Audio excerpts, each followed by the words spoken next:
So what Just is the you difference between the excellence? Is it the basic one is not complete or?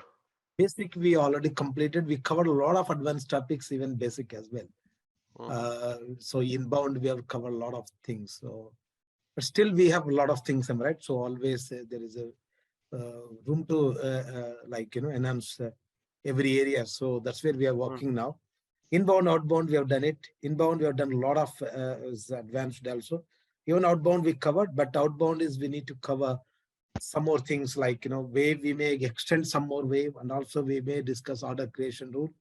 We have done it only few cases, but we may extend a lot of order creation rule, and also we may work out some wave management, again the different templates and the different orders, because we have done it only uh, just a standard outbound delivery. We never distinguish between the standard order, rush orders and all, like so we may go for like a realistic way, like create a 3-4 standard 3-4 outbound rush deliveries, see that how the templates is speaking and how we can release, like that's the thing. Mhm. And also we have not covered batch management, even also serialized management. Okay. We have not covered with the ad management. Today, this is where I'm trying to create ad management now. So that this class, I'm going to cover ad management with the covering entire inbound activity. Okay. End-to-end session. So that even if the fresh guys, I will give a brief, maybe 10-15 minute brief introduction on the inbound. And in fact, already previous batch, they know that what we have done it so far, but always, you can watch my videos, basic videos. Okay. Okay. Okay. Yeah. Any other than Raj, either Karthik? Hi, Naidu. Good evening. So I have a 6 years of experience in production planning, quality management, and variant configuration. So I just want to expand the horizon. So that's why I've joined this training of EWM. Good days, no problem. Yeah, certainly, my training, the trying to identify like one layout, and as per the layout we are working as a like realistic warehouse where Mm.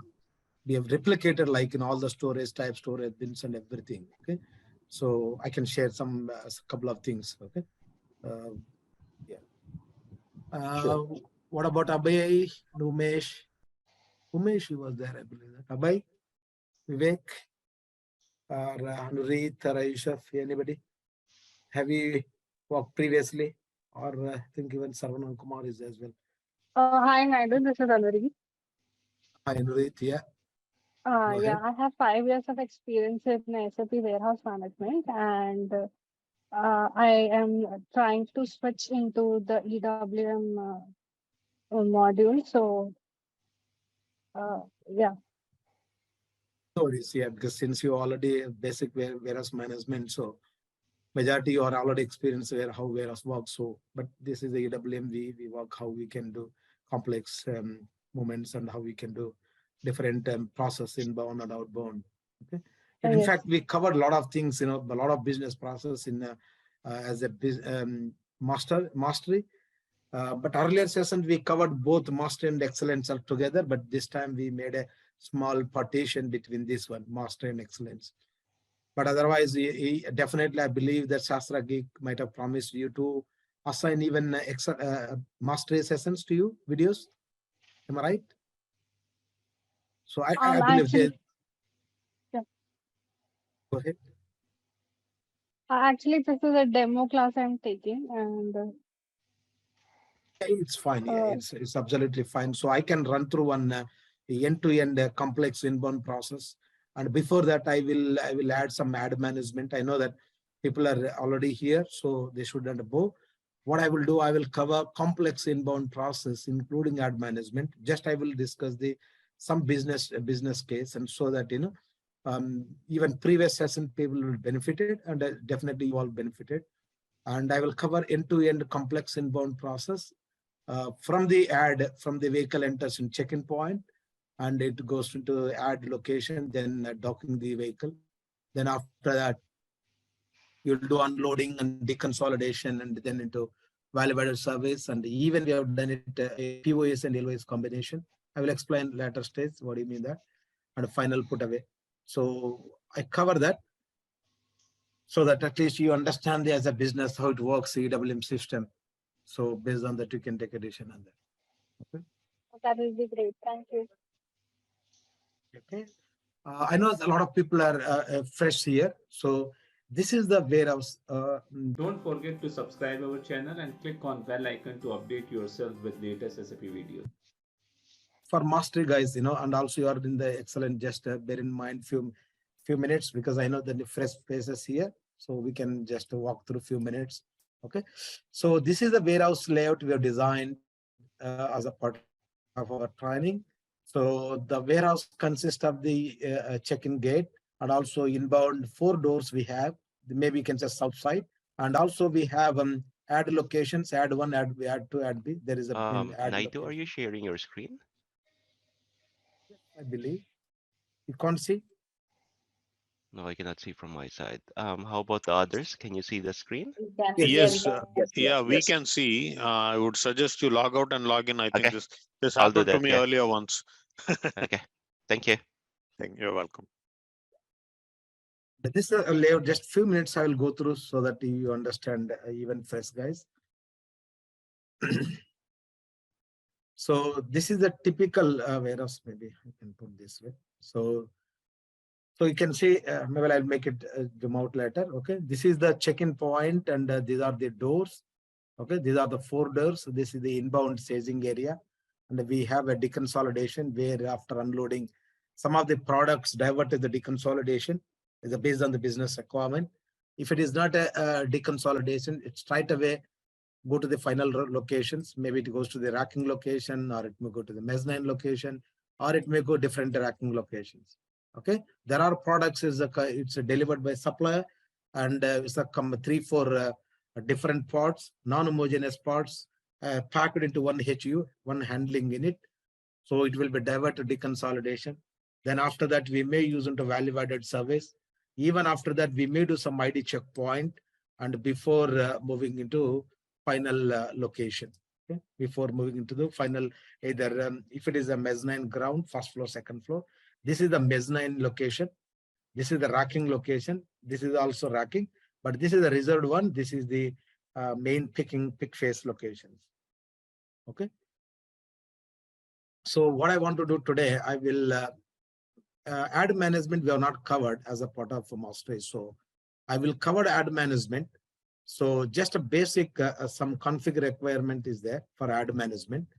Then after that, okay, then I will do the unloading activity, complex inbound process. Okay, assuming that if I attach the transportation is there through the door, okay, we may receive some HUs, right?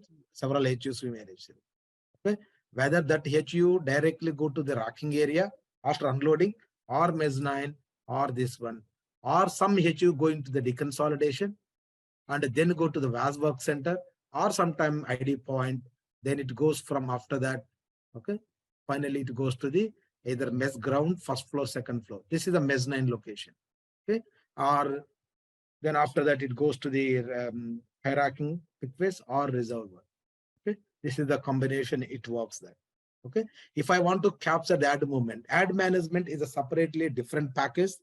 Okay, it depends on the business whether they want to capture the vehicle movements, then they can opt for the ad management. Okay, ad means is outside of the warehouse. The simple term is outside of the warehouse is called ad management.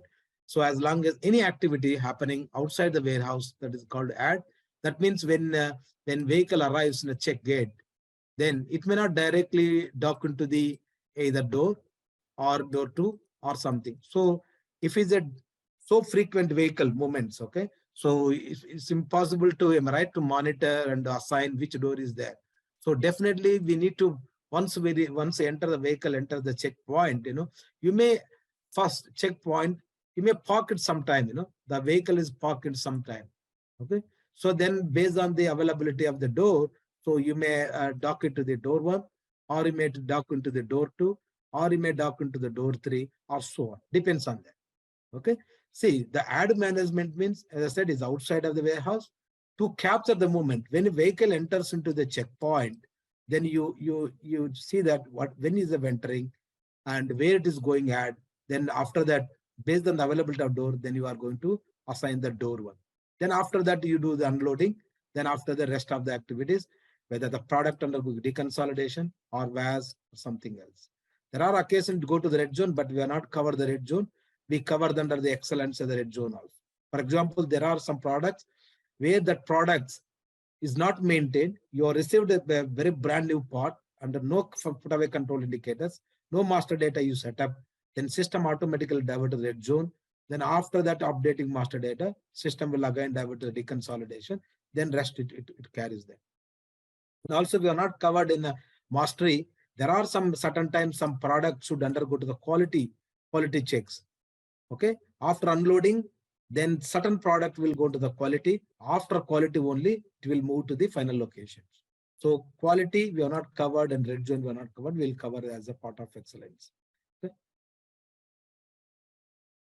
So this is the inbound activities, and also outbound activities we covered last time. Outbound, once you have a product based on the customer order, you may pick it several locations. You may pick at the racking area, you may pick at a mezzanine location, you may pick at the pick phase. So everything you move to the packing area. Then once you pack it, you send it to the outbound staging area. Then again through the door, you may load the HUs into door. Then after that, it will dispatch the vehicle. Okay, this is the outbound scenario quiz. That means picking, packing, staging, and loading. Whereas inbound, okay, unloading. Okay, next one is the deconsolidation, then is a VAS, then final put away. Okay, that's where it is. And also we covered the physical inventory, recently physical inventory also, because as you know that inventory is a very important to see the stock level all the time, to adjust the both the system stock and as well as the physical stock. So we covered physical inventory last session. So both for the cycle counting as well as the unplanned physical inventory, both based on the specific product specific, as well as we covered this bin specific. Both we covered. But I know there's some people are there, but we cover some of things. If you have any doubt, you can go through my previous videos, but certainly I can help you. If still you have a doubt, definitely I will help you. Okay. So today's session, what I want to do now is ad management. Okay. I think some few people are there. Maybe I can cover some more things completely new, right? Two more things I will discuss. Okay. So as you know that EWM is a brand new is a software, and where we have a different architecture comparatively, where basic warehouse management, maybe some PMM guys might have used, even some other lady said she has used warehouse management.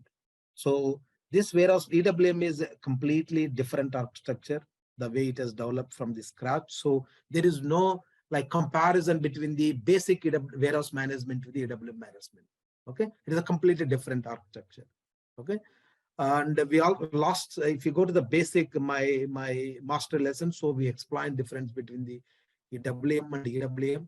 Okay, and what is advantages and disadvantages. Okay, especially as you know that WM is going to sunset 2025. They said, but again they extended 28. That means after the 28, SAP is no longer is going to support warehouse management. That means almost all entire world we have 36,000 warehouses using WM warehouse management. So definitely everybody should go to EWM latter stage. Some point of time definitely they should go. So there at least a feature in at least 20-25 years EWM is there. A lot of demand for the EWM. Okay. As you know that EWM will be captured with the multi-step movements. As we said, just now we discussed, we want to capture the multi-step, even vehicle check-in until put up the final product. So you can capture every status because you can use different process steps, warehouse process storage types, and also layout process oriented storage control and layout oriented storage control, where you can capture all the movements. Okay, so any complex steps you can capture it. Even you can use even ASRS like automatic storage, storage, and as well as put away, and also stock removal. so ASRS and also material flow systems. So you can use anywhere EWM system. So that way is very flexible, and you can manage the products very such a way that you can manage such a way that put away control, indicate stock removal, so that the movements we can minimize it and we can effectively improve the warehouse efficiency. Okay, and very high degree of automation is possible here, and also very exhaustive package specs are defined and package specifications. So you can define whatever package material you wanted or package specs you wanted, especially for the VAS or kitting, where you can use for that. And also the beauty of the EWM is you can integrate with third-party logistics, anything. For example, TM you can not only SAP, and you can integrate with other software as well. Okay, and within the EWM, it depends on the size of the warehouse, whether you can choose for the embedded system or decentralized system. Okay, if it's a very large warehouse, very complex process we have, and and it depends on the size of the warehouse. Okay, how do you size it? It's based on the number of picks. Okay, number of picks depends on that. Some warehouse, small warehouse, maybe come into even 5,000 picks every day picking, or something 1 million picks. So depends on the picks, number of picks and all. So they will go for that, either decentralized one or centralized one. Okay, medium-sized warehouse definitely embedded is good. Okay, because it's easy to handle it. But if it's a large warehouse, it's a good for decentralized one. It's a more than 10,000 picks every day. Okay, picking activities. And you can use anywhere. This EWM is not restricting that. You can use for any FMCG, you can use for any food industry. That's what I want to say. Okay, manufacturing industry, oil and gas, aerospace, or automotive. So no matter it is. So any warehouse. Okay, if at all you wanted to manage your product systematically, and you want to receive systematically, you want to deliver to the customer systematically, and how you want to manage your warehouse and inventory. So EWM is the one good software. Okay, as you know, some of the people aware of that the warehouse management, simple, basic warehouse management. Even within the EWM, we have two functions. One is the basic warehouse and also advanced warehouse functions. Okay, if at all you want to go for advanced, there is separate license for us. We need to use it. So that's where the SAP charges for that. If at all you want to go for complex inbound process reconsolidation, they will charge for extra. And otherwise, basic still you can use EWM, simple inventory management, simple inbound and outbound process. And the internal movements, especially internal means replenishment and also scrapping activities. Okay, and the physical inventory is also part of internal warehouse. Okay, if at all you want to go for advanced, okay, inventory manage optimize slotting. Okay, slotting means like how you want to arrange the product such a way that you want to improve the both put away and also picking efficiency. So slotting means the product, the fast moving product and slow moving product. So that's where you can control it, like which product should lie which location, so that I can minimize the number of movements of my warehouse operators.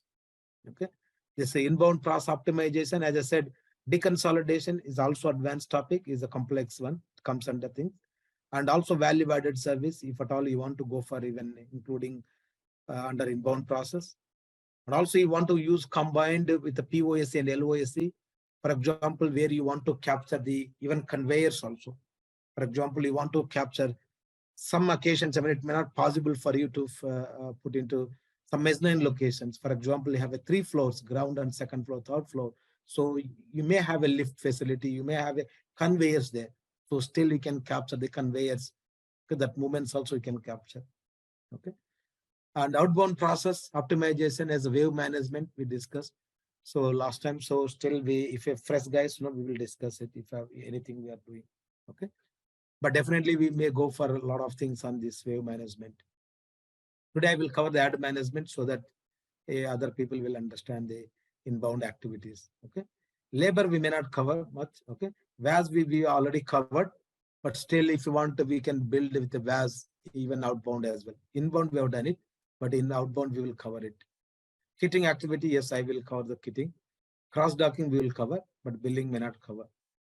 Okay. And we may cover the like we're planning to cover batch management and also serialization, and also we are planning to cover with the quality management with the EWM, and also we are planning to cover with the quality EWM is a TM integration, and also EWM integration with the PP production, advanced production integration. Okay. And this is the difference between the warehouse management and EWM. As you know that there's a simple warehouse management, you can see that features wherever bin management may not that much good compared to the EWM. And the strategies, especially strategies, is so powerful in EWM system. Okay. Because as of now, we cover the placement strategies. Okay, we have done it only bin as a put away control indicator, even bin type.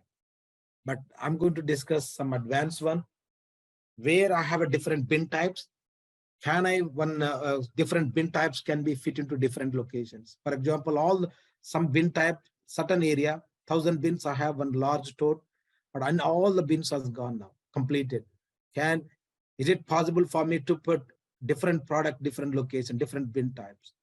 So like the racking system, US pallet, CHEP pallet, Euro pallets, okay, different storage types we have. Either the US pallet can fit into Euro pallet, or Euro pallet can fit into CHEP pallet, or CHEP pallet can fit into the US pallet. So that different combinations, as I said, if you go very complex warehouse, so you never know, right, what product comes and what kind of pallet comes. Okay, but we should in a position to design such a warehouse. Okay, so Euro pallet goes to Euro, or CHEP pallet, maybe CHEP pallet can go to Euro pallet location. I'm talking about because the pallet sizes will vary, right? So when you design such a way that, for example, US pallet will go to US, CHEP pallet goes to the CHEP. So how I can manage it, different bin types can be allowed at different locations. So the beauty is the placement side is very powerful. Okay, and also I can go for dynamic put away control indicators. Put away control, that means if I specify one put away control indicator, we have a 5 storage location we have defined here. If I define one storage location, system should check for all the storage locations before giving to the source location for me. So that we are going to cover is advanced one now. Okay, similarly, stock removal strategies. Okay, we have done as of now the products, it's lying the 5 storage locations where our warehouse is designed, 5 storage locations. Okay, my product, no matter is lying anywhere in the location,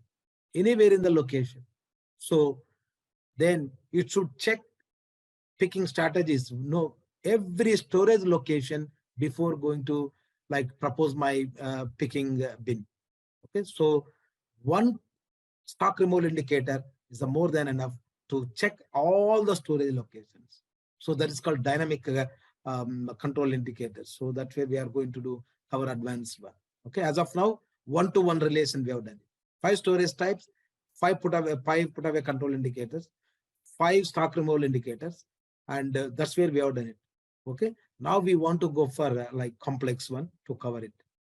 Okay, we already covered wave management, and wave management we covered as a simple outbound process, but in real time may not be one, right? It may be standard orders, it may be domestic, it may be export, or it may be external, and also different customers having different one. And also RUS orders, we have a RUS also domestic and export, and also different customers having separate dedicated orders for different customers, because the customer will play maybe 20% business from us. So separate sales order, separate order for them, either a standard or rush delivery. So like how we can control different templates, and whether you want to wave management be automatic or wave management is a manual, or how we can control all these things. Okay, and in fact we covered wave management so extensively, but definitely we cover even some more things.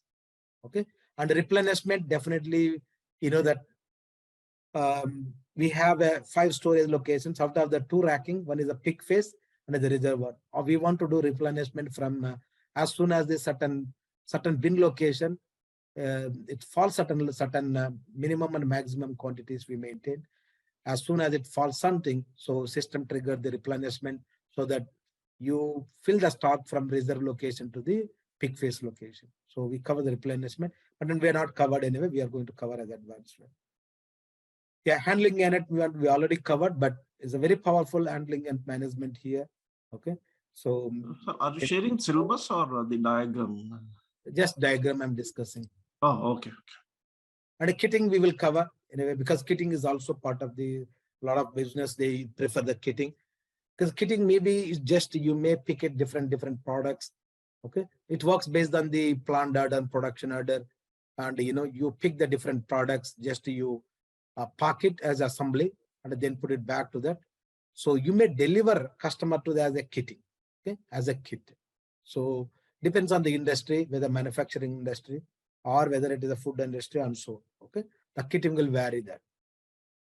Cross docking, yes, cross docking, as you know that you receive that you receive the product, but it will directly move to the outbound without storing into any racking location, okay, or mezzanine. It won't, I mean, there is no inventory for the cross docking. You receive this, for example, you have a different distribution centers. Some distribution center delivered it, and it will because there's a different consolidation areas or deconsolidation areas. So you may receive it, and then you deliver from the through the outbound. So no storage for that. So cross docking. You receive the issues and you deliver to the customer. Okay. And dynamic cycle counting, we covered cycle counting already as a part of physical inventory. And I also explained a lot of practicality of in the physical inventory, how we can do system, when we can do that, and what is the existing. We have a planned and picked denial cases, unplanned cases, and all cycle counting, and based on the product specific, based on the bin specific. And as I said, the existing one may not fit for the business because the reason may be different regions. Okay, maybe the product is damaged, maybe the product, some physical stock may not be there. Okay, so there are several regions we can maintain as the regions. In fact, I discussed. Okay, anybody interesting? Anyway, I go through my videos, but otherwise I will explain it. Okay, ad management, yes, I'm going to cover now. And resource management we covered. As I mentioned earlier, this resource management, whatever I discussed, only for inbound we discussed. For outbound, we have not covered outbound resource management, guys. Okay, we covered only picking and packing, but not based on the resource. So advanced, we are going to cover a resource management, queue management system, extensively. Okay, this resource management we cover with even replenishment, we cover it, and we may cover for the even physical inventory also. Okay, so and also we may use scrapping management. So during that time we may use resource management. So resource management, we will go back and review once again. So even if we are new, don't worry, we will discuss the resource management as a part of advanced. Okay, without resource management, nothing going to happen. Okay, and even I know master guys are there. Resource management we covered only inbound, we not covered much for the outbound. So we will use resource management extensively. Okay, minimum at least 400 to 500 queues required for the resource management. Depends on the type of orders we have and all. Okay, based on the activity areas or something. We have covered RF management, guys, as a mastery. As I said, though it is advanced, but we covered a lot of topics in mastery only. But don't hesitate, okay? You need to ask Sastrageek to access my mastery so that, you can go through that videos and, whichever topic if I'm covering inbound, so you cover inbound so that by that time when I'm coming back to my advanced inbound activity, anything is left, so you can easily pick the topics. Okay. So we already covered the deconsolidation, as already we covered. The slotting, we are yet to do that. Okay, rearrangement, all these things. TU we already covered as a part of the mastery. And the doc appointment scheduling, I will give overview on this one, but I will cover as much as I will cover it at doc appointment scheduling. Labor may not be. Yeah, vendor return process, I will give return management. Return management, I will give more on the business process, how it works, but if possible, I will give for the maybe you can say supply returns. When you get the product from the supplier, and you may see that after quality some damage happened, like how you can deliver back to the customer, okay, sorry, supplier, how you want to deliver it. The return management, it will be covered both supplier returns and the customer returns. Supply returns comes to the outbound process, because you received it, because of some damage, you are going to deliver to the supplier again. Customer, based on the customer order, you deliver to the customer. Customer sees some damage or some malfunction, so you will send it back to us as an inbound activity. Okay, that also, but both activity happens as a manual process. Remember, there's a manual process, but we can automate from web portal, even either supplier or customer. We can automate, but the majority, they go for the either purchasing team in terms of the supplier returns, either for the customer returns, for the sales. So definitely they go for the manual process, because based on the claims, okay, there's the invoice issue, right? So definitely they go for manual process. Material flow system, we cover, we may not cover much, but I will give some overview on material flow system, ASRS. We already discussed a lot of times about ASRS, how it works. I played a lot of videos on that. And EHS integration, I'm not going to cover. And yeah, RF we covered as much as possible, but still I will cover if you wish more information. Okay. And these are the main topics, guys. Okay. And also batch management, as I said, batch management, we cover it, batch management, and also serialization. Okay. Serialized management. These things I will cover it. And other than this one is EWM. Yeah, EWM versus the TM integration. I will cover business, and I will, if possible, I will set up complete end-to-end. Okay, both only embedded system, not decentralized one. I'm also planning to cover EWM versus PP integration, advanced integration, and also EWM versus quality management, PM management. Okay, now you already know that EWM versus MM we covered as inbound. Okay, EWM versus ESD we covered as order management. Okay, this is the PTP, procure to pay. This is the order OTC, order to cash cycle. Okay, we already anyway. This is the basic one, we cover it. Yeah, these are the depends on the business whether the TM integration required. In case planning of the vehicles for the shipments. Okay, and if is a warehouse is the link with the production integration, manufacturing, then you may go for the EWM with the production management. Okay, and if in case they want to see that when you receive some products, you want to do quality, or like when you, if it is a link with the manufacturing industry or production. So once you produce something, if at all you want to do quality, definitely you need a quality management. Okay, and these are the main integration parts.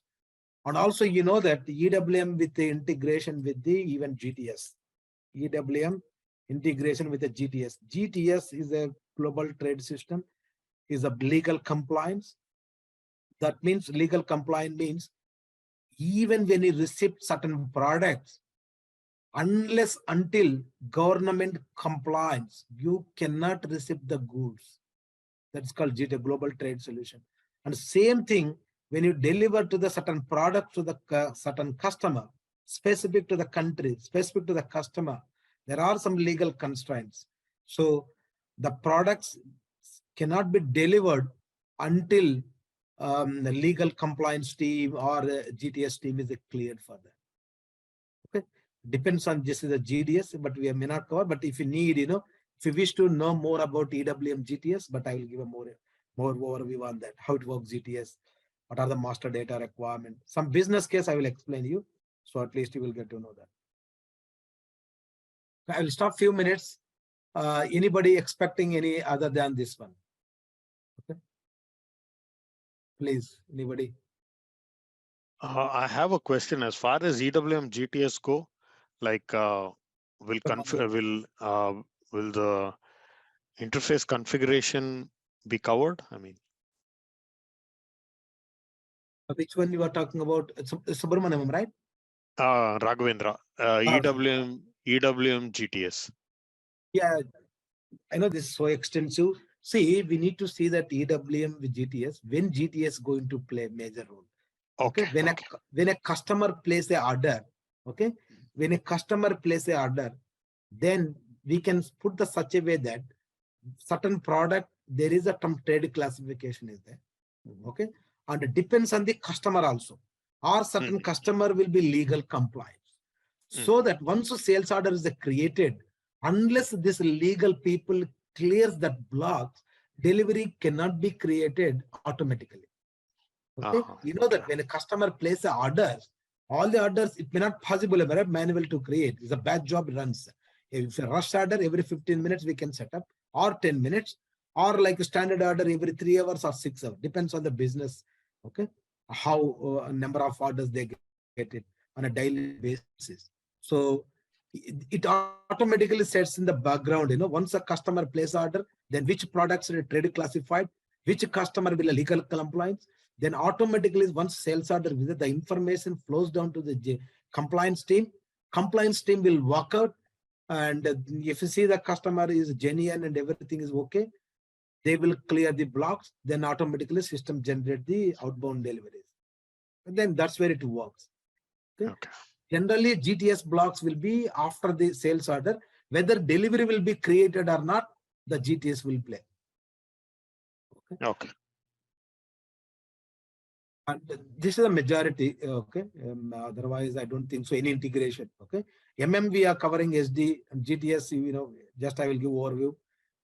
Yeah, QM we will cover entire session. Okay. I will cover the one full session so that you understand the quality, EWM quality management. TP will see, will set up. I want to cover as much as possible this time. Okay. And the TM, I'll give them a lot of business experience on this one. Okay. TM and as well. Okay. Any questions other than the guys? I know there are expectations from me. Yeah, TM configure, TM and EWM interface will be covered, right? If you need any, because already we have a TM separate sessions, right? They are not, they are doing a TM standalone TM integration with the SD with the TM. Okay, may not be the EWM. Okay. So if you need any doubt, we can always take that. But otherwise, yeah, I will cover it because I'm good enough to even TM as well. So I can do both. Okay. Thanks, Guruji. Any expectations from me? Anybody here? Hello, it's my voice audible? I'm Sai Kiran. Yeah, go ahead. Yeah. Good evening. I'm very much new to SAP EWM. I'm currently working for Flipkart Warehouse Management. It's a fulfillment center in Bangalore. So here we don't use SAP, but the business is only the fulfillment center, the warehouse. So I am interested to learn SAP EWM. Okay. It's good, no problem. And as I said, like, you need to, anything as a practice is important, but we have covered some sessions. Only thing you need to go through that sessions, the basic sessions. Okay. Because since it's advanced, but I will try to cover as much as possible, but maybe it may bounce back for you somehow thing, because we covered a lot of things in a mastery. So that's where you need to understand. But nevertheless, as I said, like, if you have a little patience enough, go to the mastery and then watch my videos, try to practice. Okay. Then you can easily get it. Okay. Okay. When is the new batch going to start? Mastery already we cover now. So if at all you want to cover, you continue this session, but mastery is already completed. You can always watch my videos and set up the warehouse. And if you have any problem, I will help you. Okay. Sure. So thank you. So don't worry, anybody who are there, new people, we will help you in all the ways. So you need not worry, even if you don't know any SAP software or anything, just follow my videos. Definitely you will be in a position to set up an entire your company code, master data, whatever you name it. Okay. For all the my warehouse, everything you can set up. Okay. Because my warehouse, you can see my layout now. Okay. So this is where we designed a warehouse based on this one. Okay. This is the warehouse we designed. So if you look at some new people are there, this is a typical warehouse where we have some inbound area, and you see that several doors, inbound doors, and also staging area. Okay, that means this is the inbound staging area. Some how the product undergoing when you receive from the supplier. So whether you want to deconsolidation or you want to send it to the main locations. Okay, and we have several racking area. This is the racking areas, and this is the mezzanine, ground and first floor. Mezzanine, first floor, second floor, but because I can't put a 3D, so we have a ground and first mezzanine. That means only loose parts will be kept here, whereas the racking with the big HUs, handling HUs. And also outbound side, we have already parking area, we have warehouse, we have shipping, and we have outbound. But similarly, we have done for the outbound front doors for outbound. So the design, the layout we designed based on the I design. Okay, if you go back my videos, my mastery lesson, so I explained you what kind of warehouse designs we have in the real time. Okay, whether it's the L type, whether it's I type, E type, different designs we have, warehouse layout design. Okay, so you can always watch that videos so that we will understand what basis the warehouse is designed in a real time. Okay. I will few minutes. I will go to some. I know you may be curious, and I will go through some more warehouse. So these are the typical complex warehouses we discuss. While so it's not straight away we are doing a simple complex outbound process. So we discuss some business case, and we will understand the business requirement. We convert the business requirement to like either inbound or outbound. Okay, we will add on that. Okay, so that's where we cover it. I know the benefit of all. Just a few minutes I will go through. I know that this is the docking area. Okay, where vehicle is the docking.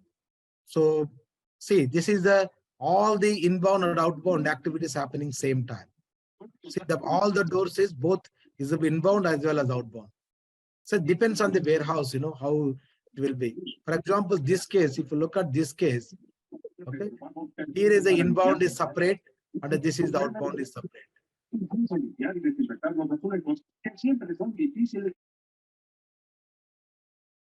Okay, so depends on the type of the warehouse, whether inbound docks, outbound docks is both are same direction or like opposite direction, depends on the business requirement. Okay, this is a typical one. Okay, so is the unloading means this is the staging area. It's a simple warehouse. Okay, once unloaded, you may move to this is the racking area. Okay, or something like this one goes to this. And this is the outbound area. Once you pick it, different locations, and different location you pick it, or you may move to the packing area, then one to staging area, then load it into the TU, then that's the outbound area. Okay, so this is a very basic one, so you may not feel much. If you see this one, this is also same time, but if you look at the complexity here, this entire region ASRS, okay? Automatic storage, automated retrieval. So through the mechanical equipment, that means HUs will be the put of activities done through the mechanical equipment. Even stock removal happens through the mechanical equipment. Whereas this one, if you look at here, you can see this. There is a mechanical equipment is a stacker, high stacker. So I know that a lot of people may not aware of all the resources. If you go back to my master sessions, first 2 sessions I discussed what kind of equipment they use in the warehouse. High stackers, okay, trailers. We have discussed a lot of equipments.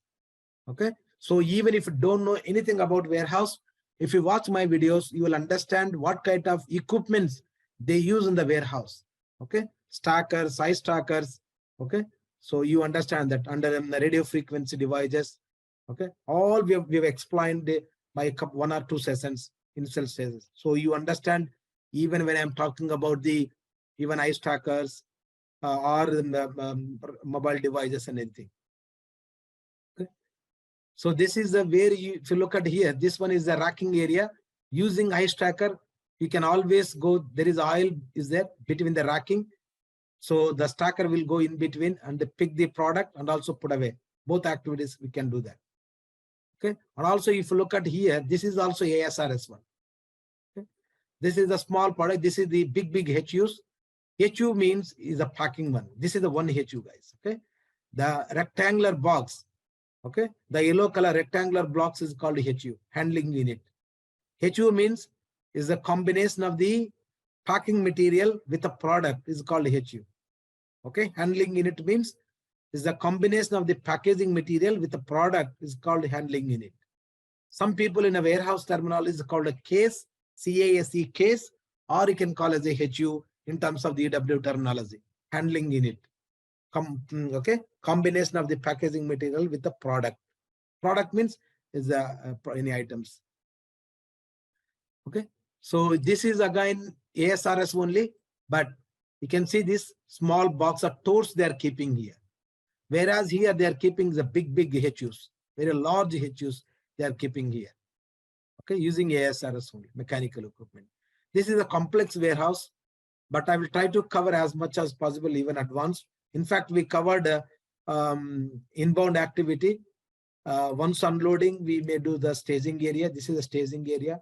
Then after that, we made the packing work center, where after packing, then the product will go to racking, or the product will go to the different locations. Okay, if it's a measure ground. Okay, and also we may capture the even conveyors also. If you see a lot of conveyors here. Okay, so I'm going to cover the lot of conveyors, how to model conveyors, how to combine there are two processes will be there extensively we use in a EWM. One, if at all you want to capture complex movements, either inbound or outbound, okay, using a POSC, process oriented storage control. So using the POSC can capture unloading, staging, deconsolidation, value added service.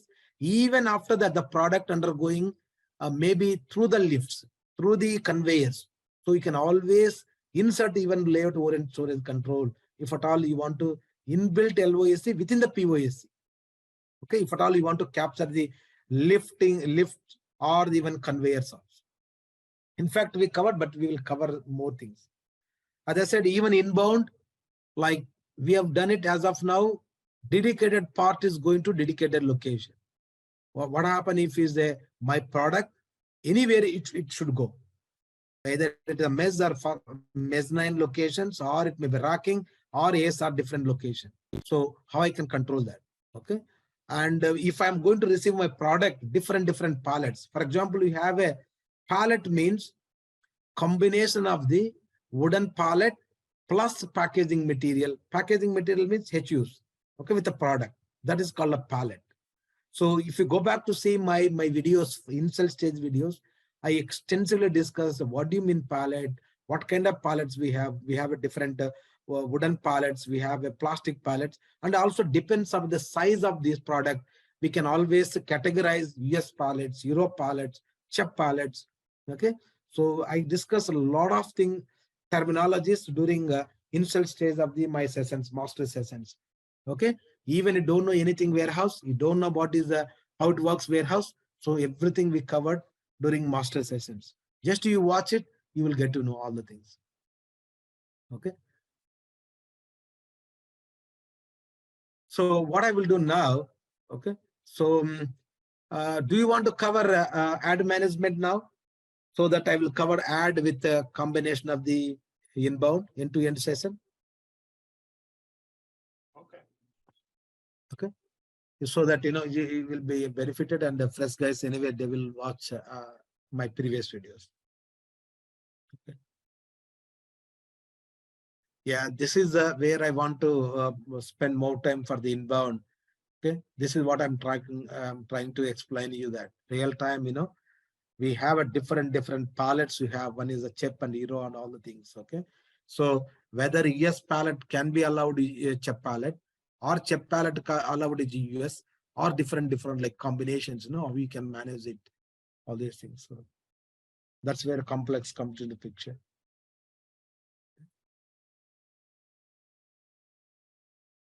And also a lot of people may aware, may not aware, and we also covered a lot of printing one. Okay. Printing activities like, where we can do a lot of printing, every stages we do printing. In fact, we covered as a inbound receipts. So we may cover for the outbound side, because during picking, you need a label, pick label, and then how to print the label, so that we are going to cover extensively outbound process. And also We we may may need to cover batch management, correct, Naidu, sir? Yeah, batch management, serialization, and also like in order creation rule, we have covered very basic, but we'll cover with the how we can, if and not pick the pallet, full pallet, how we want to pick the parcel quantities. So we will extend some more order creation rules on that. And also we will work some more, whereas wave management, we will cover some more wave management topics. Okay. I will start ad management, so at least some people will benefit it. Okay, as you know that as we discussed, ad management is outside of the warehouse. So anything if I talk other than this is the warehouse management, so anything outside is called the ad management. Okay, this entire is called the ad management. Okay, ad. This is the ad, but anything you are part of the ad, that's called the ad management. Okay, so this is the warehouse management. Anything activities perform warehouse within the warehouse, that is called warehouse management system. With outside of the warehouse is called ad management. Why you need ad management? If it is a depends on the warehouse size, and depends on the inbound, like how many vehicles arrive daily basis, and how many vehicles you will dispatch to the customer. So if you can't manage it, like when the vehicle comes and what time the vehicle should be docked, so that you can unload it, and also same time what time you can dock the vehicle for the delivery of the shipments. Okay, so assuming that you have a warehouse where you are supplier, you are getting the supplies, different suppliers, more than even the 100,000 or 1,000 vehicles per day. Okay, depends on that 1,000 vehicles per day. Now how we are going to manage it? Okay, how do you know that which vehicle should dock first, which vehicle should do that? But majority we may go for the dock appointment scheduling. So based on the timeline, everything you can see that. But if you don't want to go for the dock appointment scheduling, then a simple one you can go for ad management, so that you can capture the once the vehicle enters into the checkpoint. This is the vehicle checkpoint. This is the checkpoint, and this is the check out. Okay, checkpoint in and checkpoint out. So that vehicle in and vehicle out. So if at all you want to capture the moment the vehicle enters at the checkpoint gate, where the so security will see the paperwork, and he will allow, so that the vehicle enters here, and then you may dock at the you may park at the vehicle or the ad location. Okay, then before going to the dock vehicle here. Okay, that means the vehicle enters here. Okay, check in, then the vehicle moves all around, and definitely they need to park here, because if it is a very high movement of the vehicles, then definitely you may not dock immediately. Okay, based on the availability of the doors. Okay, depends on the size of the, some warehouse may having a 10 doors, some warehouse having a 30 doors, depends on size of the warehouse. Okay, so then the vehicles will arrive, and it will be located, at least it will stay some time in the ad location before going to the dock the vehicle, either unloading activity or loading activity. So if at all you want to capture every moment of the vehicle, once check in, once docking or unloading, loading or unloading, then until the vehicle checkout. Okay, so if at all you want to capture the vehicle movements, then you need to go for the ad management. Okay, but ad management is separate package. It depends on the business whether they want their warehouse either really required ad management, or whether ad management not required. Depends on the business. Okay, so depends on the business. If at all I wanted to do ad management, what are the master data configuration is it? As you know that as a part of our inbound activity, once inbound delivery created, and advanced shipping against the advanced shipping notification, or inbound delivery, or earlier delivery number, you create a transportation in it. Then you, without add, what you do? You say that check-in and arrival the door and all unloading activities. Then after that, you do warehouse activities, unloading and deconsolidation or so on. So, okay. Now here we need to, when the add is active, shipping and receive should be deactivated. That means you cannot directly say that check-in point. System will give error saying that this warehouse is linked with the add management. Okay.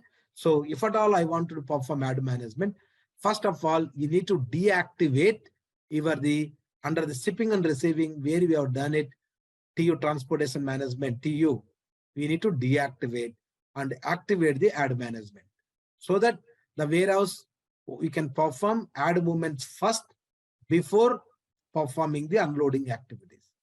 Okay. Add management, what you do? You say that the vehicle is check-in and the vehicle is parking, and then you docket the vehicle. Then again is the loading, unloading or loading activities you can perform. Okay. The prerequisite configuration, deactivation of the shipping and receiving against your warehouse and activation of the add management against your warehouse. That is the configuration level. And what else you need is, because entire is add, this add area is a physical area, as we know that we need to capture this entire add is a storage type. Storage type, using the storage type, we can capture entire the physical area of the add, and under the role is a G. Okay, guys, I know that some people are new. Storage type means if at all you want to capture certain physical area, then you need to define as a storage type. Since this, how do you know that this is the add, or whether it is the inbound staging area or racking area or mezzanine area or outbound staging area,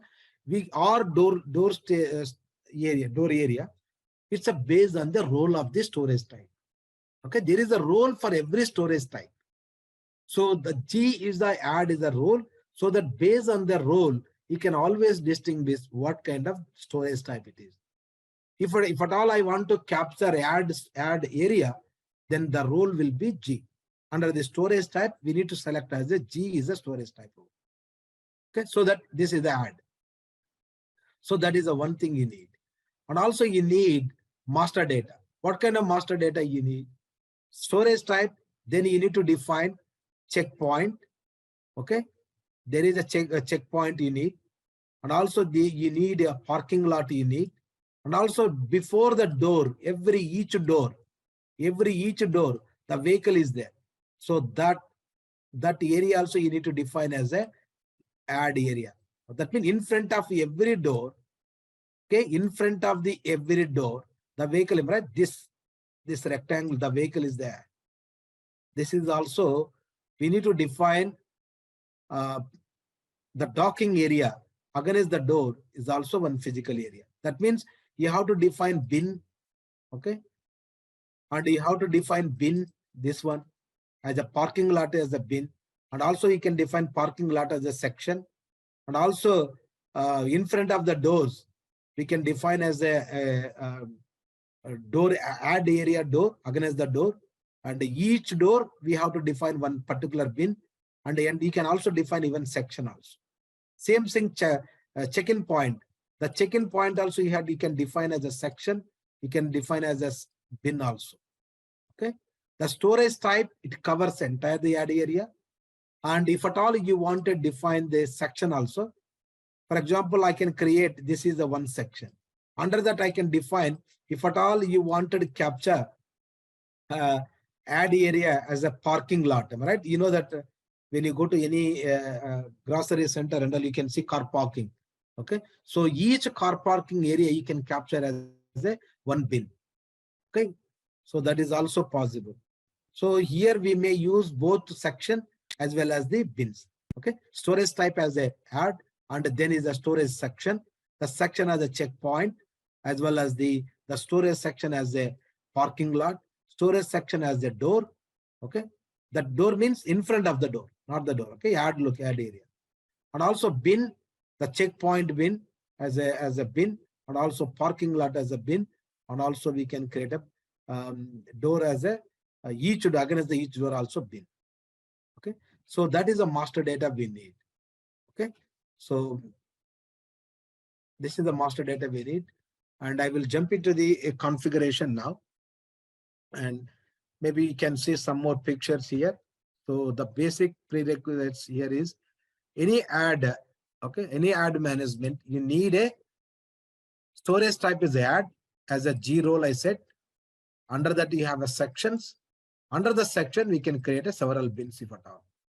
Okay, if you see this typical layout where we can see. So when vehicle check in here, so you can see that there is checkpoint bin. That means the vehicle comes here. So that first the vehicle. Don't forget to subscribe our channel and click on bell icon to update yourself with latest SAP videos. Should come here. Then after that the vehicle goes to the parking lot. Then parking lot to the vehicle docked in front of the door. Okay, this is the area. Okay, so what happened the moment when the vehicle is check in, that means the checkpoint. The checkpoint it goes to the parking lot. Then this is the source bin. This is the destination bin. Okay, from the checkpoint to the parking. From again is from parking lot to door bins. Then this is the source bin. This is the destination bin. Okay, like that. So that means you are capturing the transportation in it. Now here is a TU. Okay, what is this? The vehicle mean the transportation in it. So that once the way transportation check in, then it moves from checkpoint to the parking lot. From the parking lot to door bins. Once you assign the door bins against the door, you may do the unloading. Then after that, all the warehouse management activities. That is the inside act. Okay. Once you unload happens or loading happen, then you will send it back to the checkpoint straight away. Okay. The vehicle will go to checkout. So whenever you are performing with add management, all the activities you perform add activities through the transportation in it, you perform. So you create a warehouse activities so that the vehicle is check-in from here to here, then from here to here. You need to understand that any point, if at all the movement should happen from checkpoint to the add location, parking lot, from parking lot, you need a warehouse process. The fundamentally don't forget anything when some vehicle or some product or transportation in it, moving from one point location to other point location, there is a warehouse process type is required. That's what we discussed. Okay, so the warehouse process type, here we can create a general warehouse process type where if at all I want to move the transportation from checkpoint to the parking lot or parking lot to door bins, you need a one warehouse process type you need. Okay, so this is the one more requirement. So WPT is required to capture the movement. Otherwise, you cannot create a warehouse task. You cannot confirm the warehouse task without WPT. Okay, so we will create a general one Y991 as a warehouse process type. Okay, I know some people are as a new warehouse process type means if at all you want to capture the movements in a EWM system using a warehouse process type, you capture every movement of the product or every movement of the handling units. Okay, here because we are not a handling unit, here the transportation unit because they are a part of the add. So we talk about the transportation. So every movement of the transportation unit. Okay, TU means transportation unit. That means vehicle plus trailer, guys. Okay, so any vehicle. So this is the header is the vehicle. The box, rectangular box is the transportation unit. Okay, the header is the vehicle, VEH and TU. Okay, but all together we call as a transportation unit. Okay, transportation unit, what is contains this transportation unit?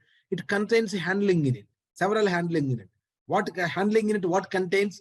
Handling unit contains the products. HUs means combination of the packaging material with the handling units. Okay, so this is the master data we need. What we will, because based on our warehouse, if you look at the warehouse, okay, our warehouse, because we have a checkpoint. checkpoint. So we have the vehicle enters here, checkpoint, our warehouse. And it may not dock directly here. It may not directly.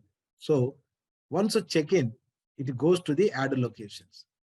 Okay, it goes to the add locations.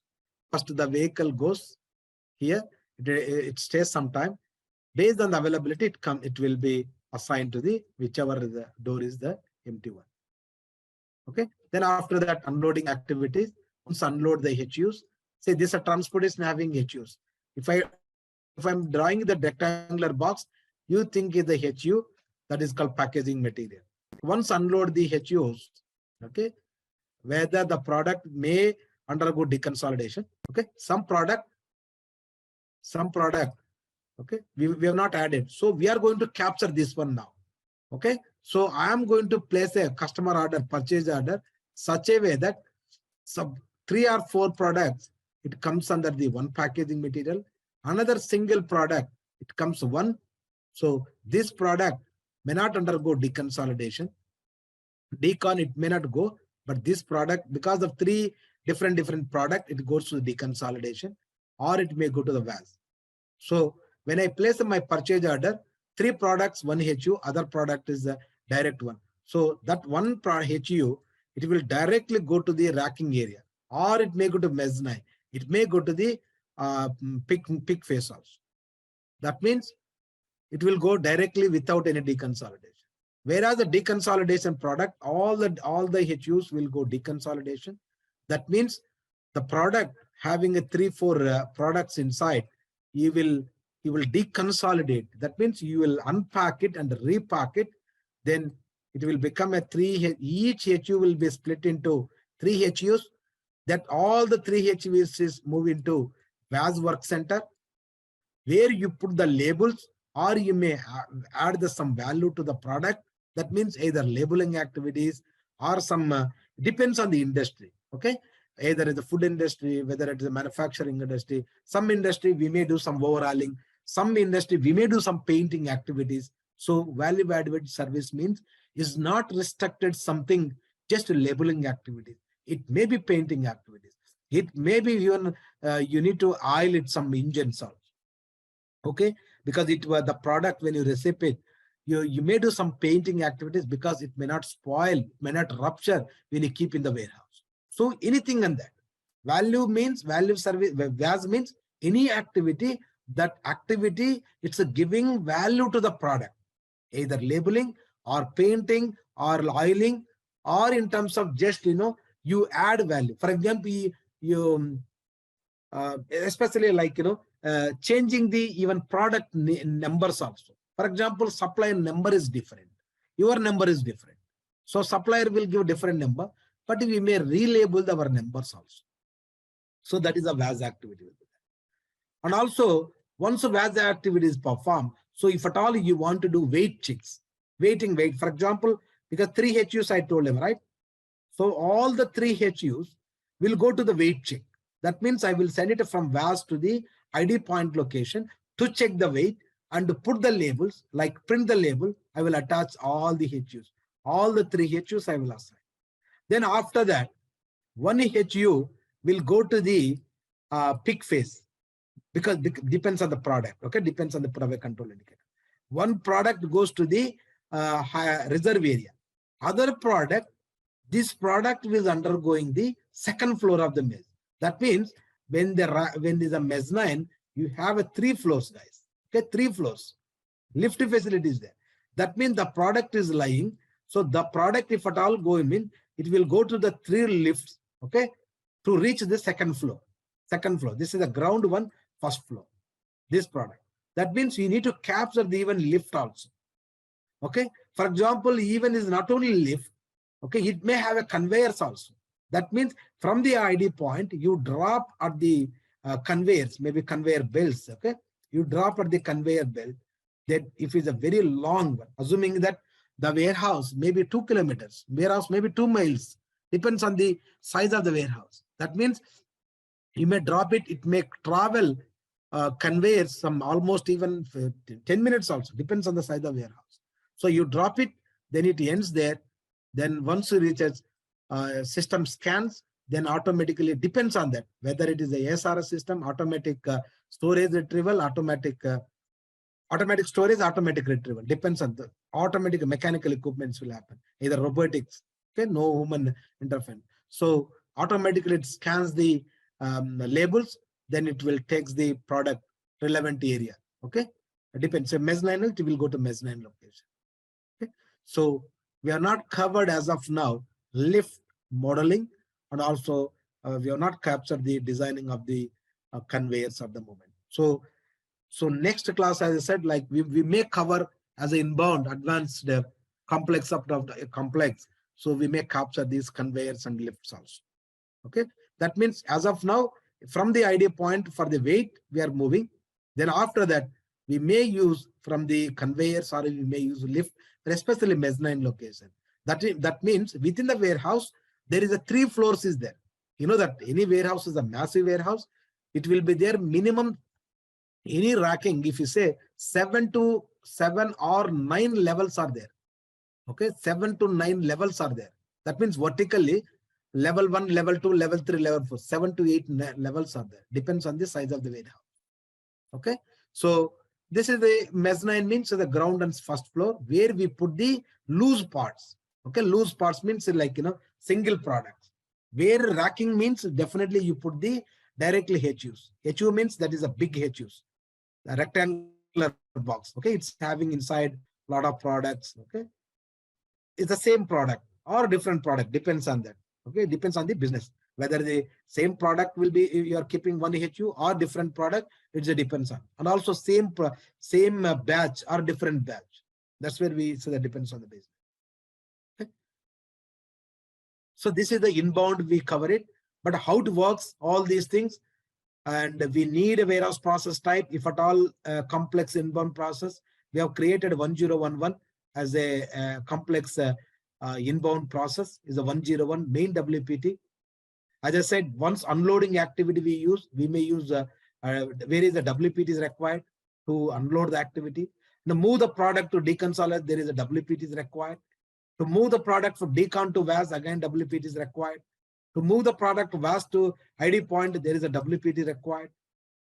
Finally, once the product will be identified where it's supposed to go based on the STSS criteria, put away strategies, and even there also we may use 1011 warehouse process type to finally you put the product at the different designated locations. Which product should go to which location, or which HU should go to the which locations.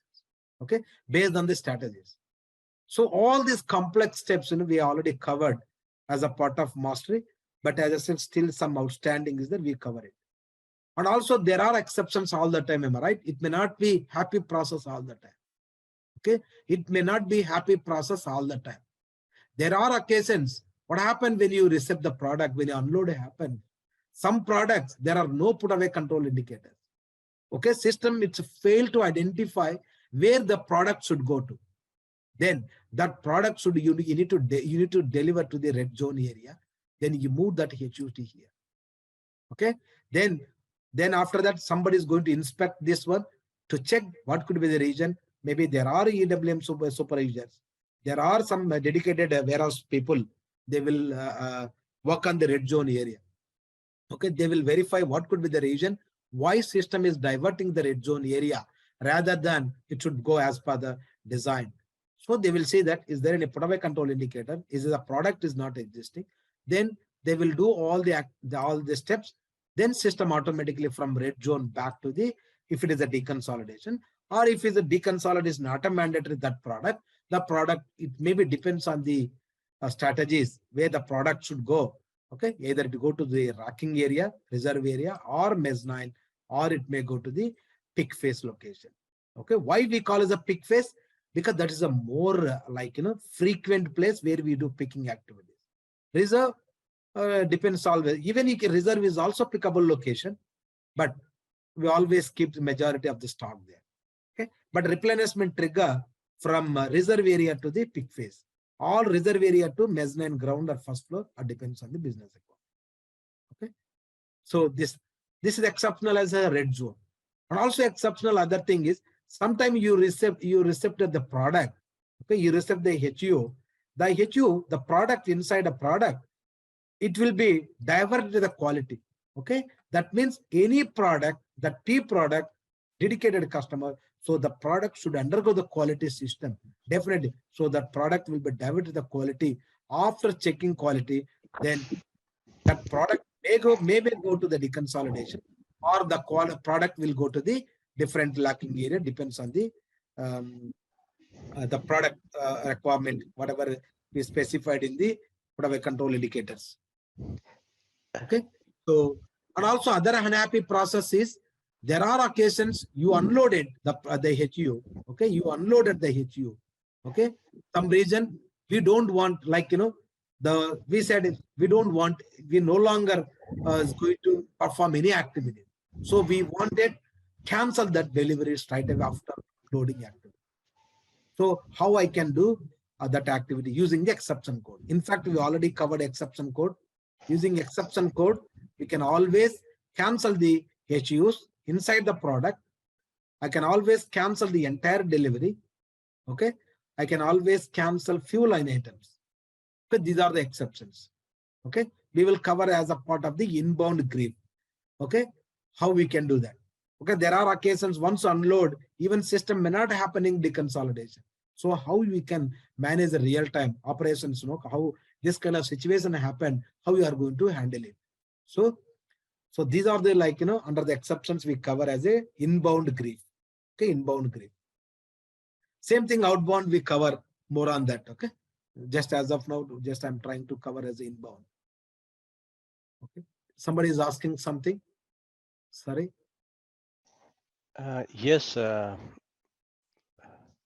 So we have kind of lost the track. So what is the structure of this class? What we want to discuss today? Yeah, the class I'm going to discuss is, because since other people are there, we are going to cover add few steps we need to do that. Then I will run through entire, okay, whatever I discuss now, I will run through as a business process, how it works EWM system. Okay, you understand the mind movements, right? Okay, Yeah, now you understand. we understand the movement, but like completely lost because so many things are told in very short time. But I don't know what do we want to achieve now? Do we want to learn complete today, or is it some we want to only learn something like some topic today, and like I Yeah, don't know every how day we the cover certain people topic. who are in the class they are dealing, like if you have already told these things, it is kind of time waste for them, right? Yeah, they know that. Anyway, it's fine. But because some people are joining today, so what I would advise for them is you need to go through a basic one, because if you don't know anything, okay, because this is excellence class, we may not cover again basic again, but you need to watch that videos. So if at all you want to catch these advanced topics, okay. Yeah. But as I said, could we will help we you. quickly run through this yard management then, because the other thing is puzzling me at least. Anything is the first time is a puzzling only. So that's what you need not panic anything. Talk about yard How management. much you digest today, but I will ask Sastrageek to provide access to mastery so that you can watch videos and try to make it your warehouse. Then one by one we can build it. Okay. Okay. Okay. So then you can easily wrap up for that. Okay, you can easily pick up that. Okay. So as I said, today I'm going to cover entire end-to-end inbound process, including the ad. Okay, including the ad. Okay, so we have already done all the configuration steps for the whatever I discussed the business process. Only ad is there. The very few steps, 5 minutes I will set up for the ad. Then I will cover entire create P2P cycle. Entire P2P cycle I will cover it so that you understand how EWM works from end-to-end session, from the creation of the purchase order until invoice Okay, I cover entire end-to-end P2P cycle. Okay, today's session I will cover entire one.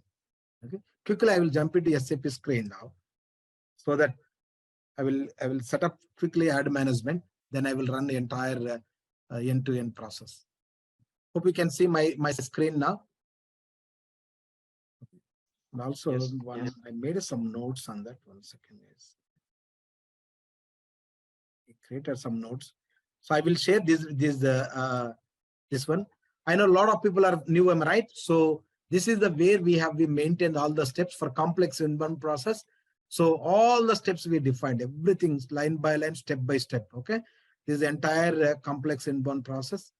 Okay, and Naidu also sir, we this are is seeing the SAP screen. Are you showing any notepad or something? yeah. Okay, so even if you are completely new to the EWM, so you can always go through all the steps. We already written the steps here. So we will provide this file, and because anything I'm adding, I will share it across to you. So you people can go through one by one. You can watch my videos. Then after that, you can go through all the steps so that you can easily set up your warehouse. Okay. As I said, add management now. You're going to share this today? Yeah, I will share it today. Yeah, Okay, all right. Raghav. Thanks. Okay. Thank you. So as I said, like, if at all I want to do ad management, first step is you need to deactivate shipping and receiving. That's the way we have to do. Another one is activate the ad management. Okay, this is the configuration steps. And also, as I said, master data we need is we may need entire ad as a storage type, entire physical area as a ad storage type, role is a G. That's all I explained.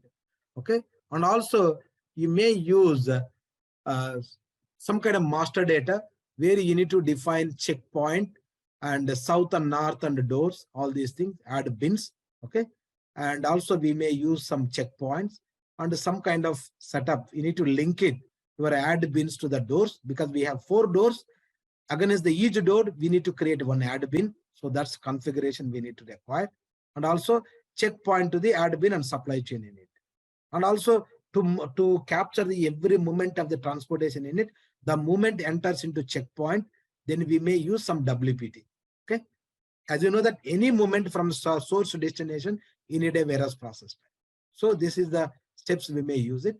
I used as a some kind of north and south. Why I use it north and south? Okay, because our warehouse is designed such a way that based on this is the I design. Okay, I design, that means this is the inbound activity, this is the outbound activities. This is inbound, this is outbound. Inbound activities here, outbound. Inbound is separate, outbound is separate. Dedicated doors, dedicated the ad locations, all this. Okay, so for inbound, this is the south face, this is the north face. Okay, the entry is the south port, exit is the north face. Okay, so check-in point is the south and the checkout point is the north. Okay, so that's called I defined. So anything south, whatever I'm talking about south means check-in point south, checkout point is the north, and also add parking lot. This is a parking lot. Then I can say the parking lot south side, and also door bins. Okay, add bins against the door. That is also the south side. Similarly for the north side, and the same thing add for the north side, and similarly add bins against the add bins against the door is also north side. So separate master data I'm creating. Okay. Okay, this is the where I maintain now. Okay, let's jump into config one by one.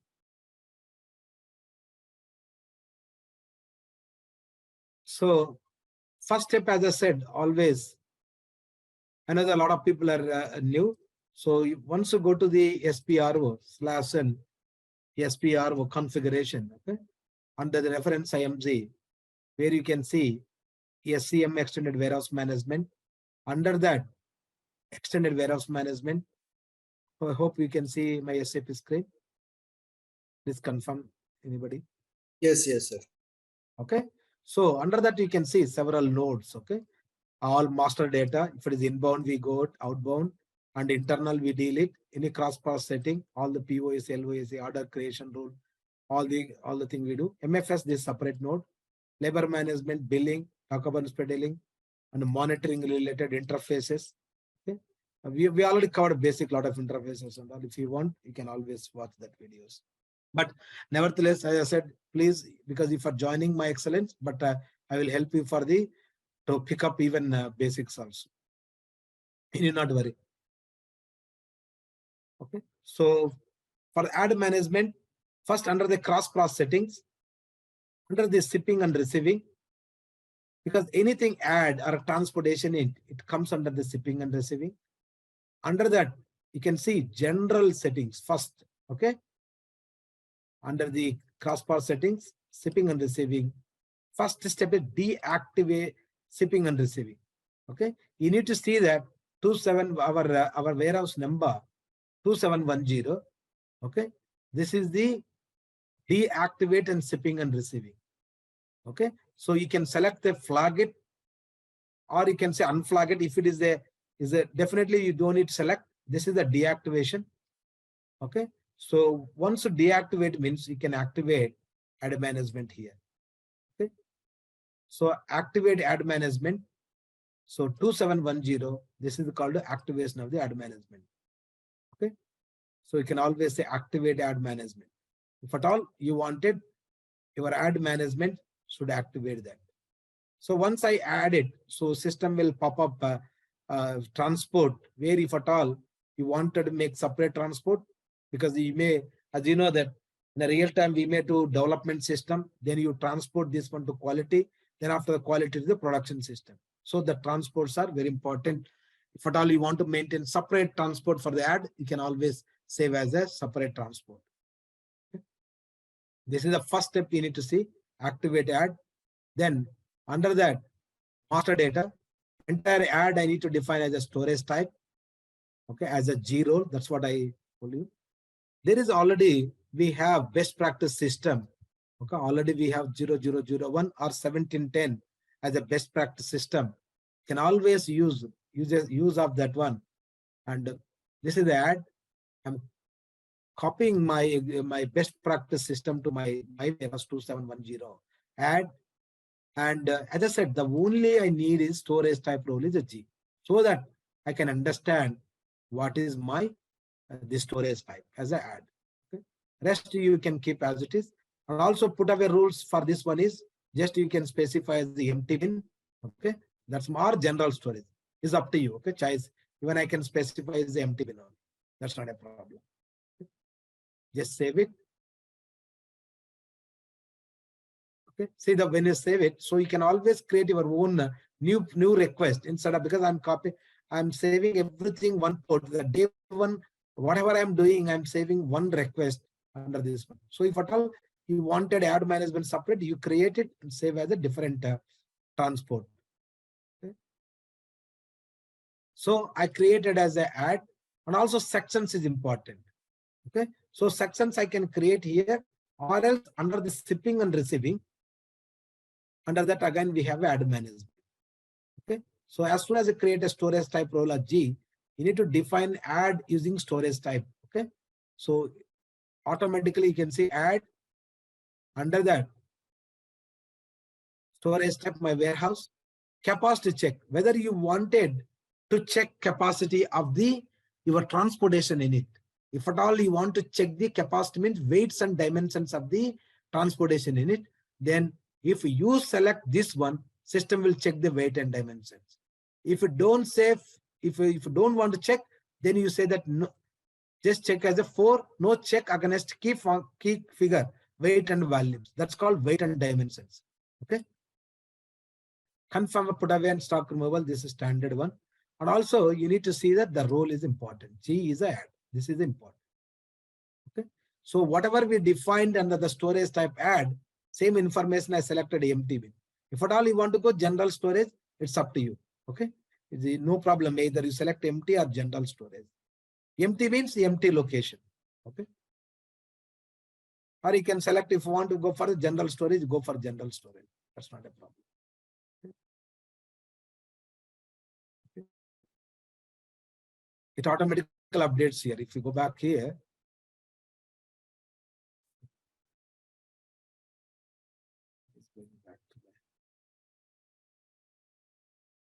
okay, under the master data, storage type, this 2710 add, that's what we created just now. Okay, so it changes automatically for, okay, so general storage. Okay, so either you can change here or you can change it from the shipping and receiving. These are the master data, okay? Under the define add storage type. Okay, this is what.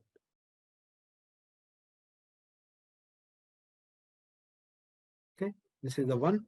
Next one is, so structure add using storage type. How we are going to capture your add? Okay, as I said, because I wanted to capture section also. For check-in, I wanted my warehouse is the south and north. So I wanted to capture one section. So one section for the checkpoint, one section for the north side, one for the south side. And also I wanted to create one section for the parking lot, section for the parking lot. And I've also parking lot PL. I wanted to create one section for all these things. Okay, add door bins. Okay, this is also one section here, so that I can create this 4 add door bins. Okay, and also I can create how many parking lot I can create. Depends on the size of the warehouse. Okay, the parking lot I can create as many as things. First time I need to create sections for every location. Okay, so if you go back to my configuration, I explained everything. Yes, okay, here checkpoint south, okay, checkpoint north, parking lot south, parking lot north, add door south, add door north. So for each one section, one is a south add section bin south, and also checkpoint for the north, and also parking lot section for the south, parking lot for the north, and the south is also door, because we have 4 doors. See, I created against the each door, there is a 4 add doors one. Okay, and also then you can see south is a door 1, door to south. If it's a north means, then I selected a north, because our warehouse is designed as I-phase design, because I want to capture both sides. Okay, so 4 doors, and against the add door bins are the 4s. Okay, so this is what I need to create. So first we see the section ZC. Maybe I can, 1 second, I can capture it all somewhere rather than, okay, quickly I can capture anywhere. Okay, one by one I can create. Don't worry, I remember this one. Okay, so what I can do, already we have a south and north. Similar way, I can copy all these things. See, checkpoint south and north, and also door 1 north and south, and parking lot north and south. So what I will do, I will copy all these things. Okay, I will change it mine. Okay, 2710, and my warehouse. Just I'm entering my warehouse now. 2710. Sorry, 2710. This is the add. 271. I can copy paste quickly.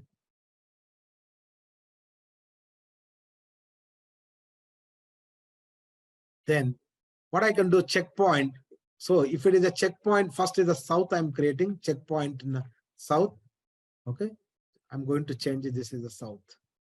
Okay, because I never follow this one, because we follow as per our design. Checkpoint north. Okay, so I'm going to create, I believe is a ZCH south, ZCH north. Okay, Z door DR south. This is the Z is a anything you want to create your own. Okay, Z is a user defined one. Z door north. Similarly, Z PL parking lot south, Z PL north. Okay, I'm not much interested in north at the moment, but we will go focus only south, because the inbound activities we are doing. Okay, so just we will cover it. Okay, this is the north. I will change it, reverse the names now. This become a south. This become a north. Okay, this become a north. Change it to south. Okay, first south and then next north, guys. Okay, south north, south north, So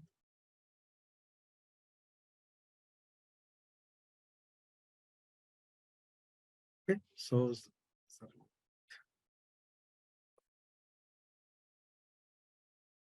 Now, so I created sections.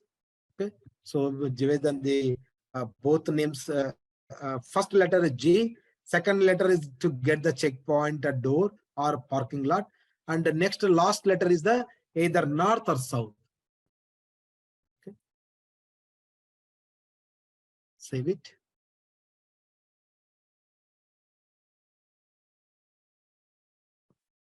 We said is south. Why is south? Oh, it's coming correct only. Sorry, guys. That's right. Okay. I need to change it. Okay. Because it's coming as north first and south, and north is the first, south, and the north is south. Okay. So one thing. And also, this is the one we need. And checkpoints we need to define. So as per our structure, we have a checkpoint is in the south side, checkpoint is the north side. So same thing, I'm creating two checkpoints. Just you can use existing one, copy, and one is the 2710. 2710. Okay, just use as it is. Okay.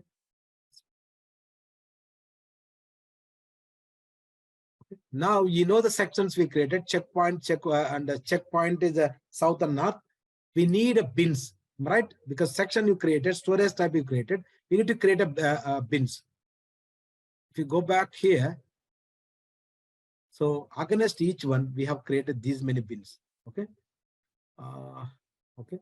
So one by one, I will create checkpoint first north. To create any bin, okay, you know that LS01, that as usually you always know how to create a bins.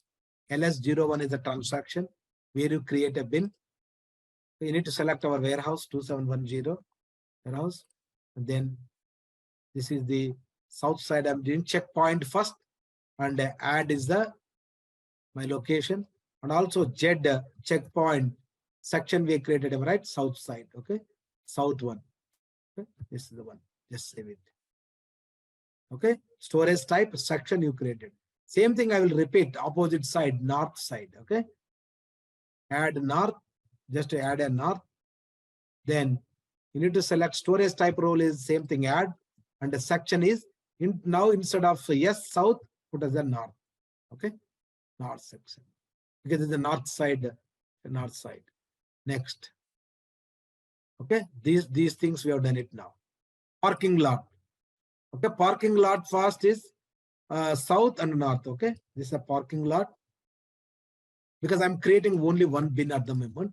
Okay, see, if you wish, you can create several bins. Okay, this is the only parking lot, one bin I'm creating now. Then under the add, so this is also Z parking lot, right? So you need to see that whether south or north. South side is you select. Just one bin I'm creating, but you can create if is a 10 parkings, so 10 parking lot, then you create 10 bins. Then you assign a section, everything one by one. Okay, 10 parking lots you can create. But as of now, only one parking lot I'm creating. Okay, just save it. Same thing for the north side. Okay, just to add as a north, opposite side. Same thing add, but this time is Z parking lot, north side. Okay, because north side. Just save it this way. Okay. Next, come back again. And next we need to create a door against the door is the add door, right? That's what I told you several times. So to capture the physical area here, this one, this is the transportation in it. So this one also you need to create a one bin. The physical space. Okay. As of now, we put the transportation in it, but without transport, this entire you need to mark. Don't forget to subscribe our channel and click on bell icon to update yourself with latest SAP videos. Mark it as a some kind of rectangular box. Then this is the add bin. Okay. Against the each door, you need to create a add bin. Okay. Since against the door one, you can say add bin door one. add bin door 2, add bin door 3, add bin door 3. Similarly, south side, similarly, you can do the north side also. Okay. Get it? Any one bin. So we have a 4 doors we have. Remember, we have a 4 doors. So 4 bins we need to create. So door 1, add, and this is the door, am I right? ZDR south side. So ZDRS section, and door 1, you create it. Just repeat it for the door to south, because we have 4 doors. Add and ZDRS to done it. And the same thing opposite the third door, add station, add. And these are all like, manual process. Add management is a completely manual activity. 4S, and the add section is this one. Just save it. So now just I will repeat for the north side. What I do, I will put as a north and select. Add is remain same. Only thing Z section is instead of DRS, just you need to select as a N, north side. Okay. So create it. Okay. Save it. Then repeat the north side remaining 3 doors. Okay, door 2. So this master data I'm set up now. It helps for me outbound side. So I need not do once again.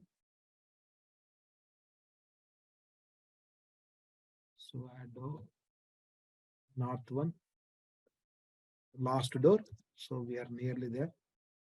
Oh, add and north one. Okay, all 4 doors we have done it. So if you look at, so master data we maintain, all the sections we maintain. And also there is we have already created a checkpoint north and south. That's a configuration. You can see that. And one more thing is you need to always the linkage between your warehouse door to your admins. Okay. That means as we discussed here in the configuration, in the layout, you always you need to link it. Otherwise system never understand that. Okay. How you are going to linkage this door to this one. So one-to-one relation you have to maintain. Okay, one-to-one relation. Okay, add door bin and a door. Okay, that's what we need to go back and see that. So where we can see under the EJ axis, okay, under the EJ axis, I can go freshly. Okay, if you feel something is difficult.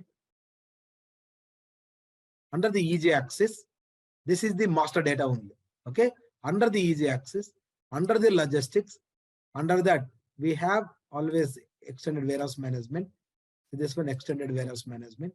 Under the extended warehouse management, under the master data, under the shipping and receiving, all you can see vehicle transport door. Under that add management you can see. Okay. So where you can see YM underscore door underscore bin, you need to assign your warehouse door to admin. Okay. I can use it, but can go back and come. Okay. So admin. So here our door 1 and door 2 we create as for inbound. So you need to select our warehouse number 2710. Just copy paste for all the doors, 4 doors. So the add warehouse number and warehouse number remain same. Don't confuse it. Sir, why is add warehouse number and as warehouse? So the both are same only. Okay. Add is a completely outside of the warehouse. So the add warehouse number remains same. And only thing add bin we need to select. Okay. What is the add bins we selected now? Okay. So this is the south side. So door 1, 1-to-1, door 1 to go door 2. Sorry, door 1 is going to door 1. Same thing. Similarly, add door to south is going to main door 2. And the same thing, add door 2, door 3 now. Go to door 3. Okay, south side. So north, you can always, I can always come back and do that. This is what I can do. But still, if want, we can always assign it. Nothing wrong. Okay, you can control.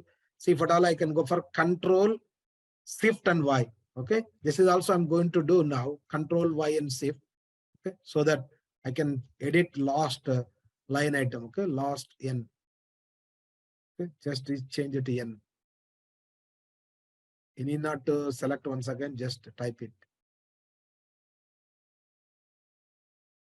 Okay, the conventions are maintained in such a way that it's easy to remember and easy to maintain. Okay, this is what we have done it. Okay, north and now south. Okay, so last one is checkpoint. Assign checkpoint to add bin and supply chain entry. This is the last step. Okay, so checkpoint south and checkpoint north, and checkpoint north first. Okay, north means north bin, automatically north bin. You know that. Okay, checkpoint north. Okay, checkpoint north bin. Same thing, checkpoint south, south bin. And also warehouse process type. Okay, this is the where you need to know. Like I just said, if at all I wanted to capture the moments, so I need to know why 99. That's what I told you. Okay, so we need to move transportation in it from checkpoint to parking lot, then parking lot to door area. So we need one warehouse process type. So for that, what I will do now, before saving, if at all I wanted to create a warehouse process type, okay, where I can go, I need to go to internal cross-pass settings. Under that, warehouse task. Under that, define warehouse process type. Why I need a warehouse process type? I need a warehouse process type to identify my main warehouse process type, whether inbound or outbound or anything. And apart from that, I need a warehouse process type to capture the movements from one location to other location. One become a source, another will become a destination. So without warehouse task process type, you cannot move any activities in a EWM system. Okay, so what I can do, I will use 999 this one, same as this one, 999 to capture this one. Okay, 27, I'm copying this one as a best practice system. So what is the only thing we need to understand is what kind of warehouse process category. Because this is the internal activity, the category become a 3. If it is a, so you can see always categories. If it's a put away, we select as a 1. If it is stock removal, we select as a 2. Internal ones, we moved 3. Otherwise, 7 is the posting change. Okay. We have not done posting changes as of now, but we may use for scrapping. We covered under scrapping. So 3 is an internal process and activity is also internal. Okay. The name is always we can change. This is our names, guys. Okay. The name is a standard is INT internal, but I can always create my own name, but provided process category remain 3. Okay, that's possible. Okay, these names are, I can create my own names, but this is a standard one, but you can use it. Okay, one more thing you need to, apart from this one, you need to see confirmation immediate is important. Okay, propose confirmation. This is a very important, both one, because when I create a warehouse task to move from checkpoint to the parking lot, from parking lot to the add door area. So system creates warehouse task, it should be confirmed automatically. So I'm not going to like again confirm it. So that is what I wanted to say, that confirm the warehouse task immediately. Okay, what do you mean that? So when I have a checkpoint, when a vehicle enters, when it is moving to the parking lot, okay, then after that against the doors, each door. Okay, so the vehicle when you park it here. So from here, move it. That means this is a source and destination. This becomes a source and destination. When I create a warehouse task, okay, warehouse task to move the transportation in it from here to here. So system creates a warehouse task. It confirms the automatically. So that is what is significance of this one. Confirms the automatically. Okay, let's save it. Okay, so we are almost all configuration we have done ad management. Okay, so this is the final step is we need to assign somewhere I'm in the middle. So we need to assign Y999 to that. Okay, supervise. So this is what you need to assign. And another one is supply chain unit. What is our supply chain unit? SCU. SCU 2710. I'll show that. Okay, I know that a lot of people may not aware of supply chain. Supply chain unit, it gives you geographical location for this one. Okay, it gives the address for that. Okay, just a warehouse alone, no significance. No, just a warehouse alone, there is no address or anything. Only supply chain will give you the address and geographical location. Okay, so all the configuration we have done it. So I will show that business process type, how it works, complex inbound process.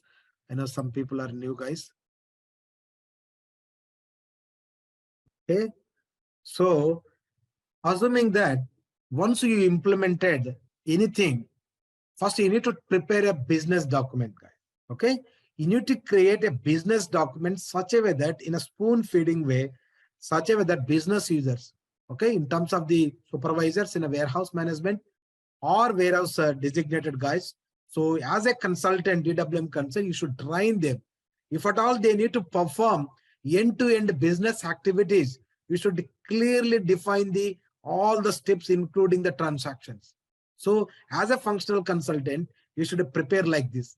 If at all you wanted perform ad management now, okay, or anything, what is you need? First S4 data. Okay, you need to create a purchase order. Okay, using this transaction. And what are the data you need to create a purchase order? You need a materials, you need a vendor, supplier you need. Once you create a purchase order, okay, what are the products you are going to get from the supplier? Who is the supplier? Then you need to create a inbound delivery based on the advance epic notification, saying that supplier will respond saying that against our purchase order, they will send a notification saying that we are going to deliver so and so. Okay, based on the ASN advance epic notification, the inbound delivery will be created. Definitely this is a manual activity. Okay, unless if it is a stock transfer order, but majority from the supplier.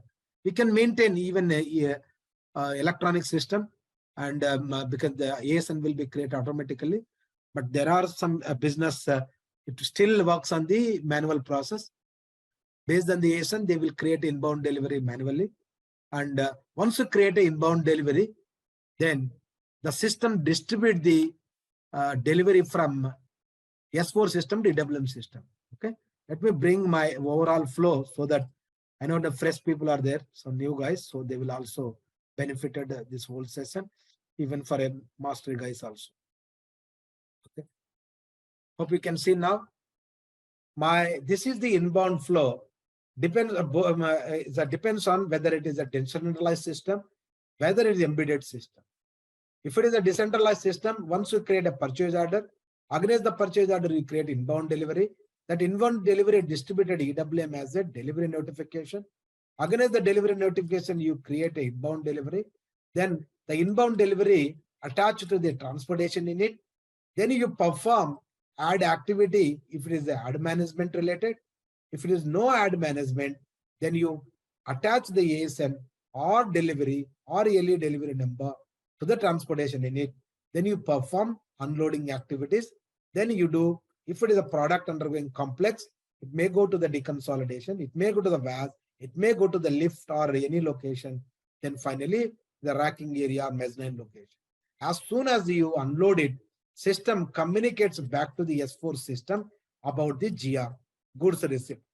So against the goods receipt, the purchasing team, they create invoice, they will pay money to the supplier. Okay, this is what. The rest of the activity put away, it can be performed after even later stage also. Okay, if it is the embedded system, the purchase order, because since both systems, both S4 system as well as EWM system. Okay, S4 system means what? Okay, MM system, middle management system, finance. Okay, all will sit into the same system only. Okay, single box. Decentralize different boxes. So purchase order or production order. Once a purchase order convert inbound delivery, then inbound delivery distributed to EWM as an inbound delivery. See, there is no additional document called inbound delivery notification. in a EW embedded system. So no such thing. As soon as inbound delivery, that same inbound delivery distribute as the inbound delivery.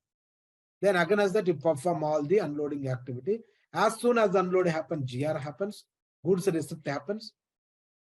That means you are recepting the goods. Then the communication will happen through the post-processing framework, PPF. I know a lot of people are master, they know that how, what do you mean by PPF? Through the PPF action, through the post-processing framework, the communication will happen from EWM system to the S4 system about the goods receipt. Against the GR, you can create the invoice using MyGo, and then there are some transaction that they will do that. Okay. If you go back to see my last sessions, you can see we have covered, I think, even creation of the invoice also we have covered. Okay. So this is the flow of the how it is the inbound works now. So I will go back to my SAP screen. Okay. So the steps we need to explain one by one, we need to write like that. Okay. So once we create a delivery, then where you have to check it, what you have to do monitor. Okay. How to unload from the door, what you have to do move the staging area, and log on deconsolidate work center. Then what do you do on deconsolidation?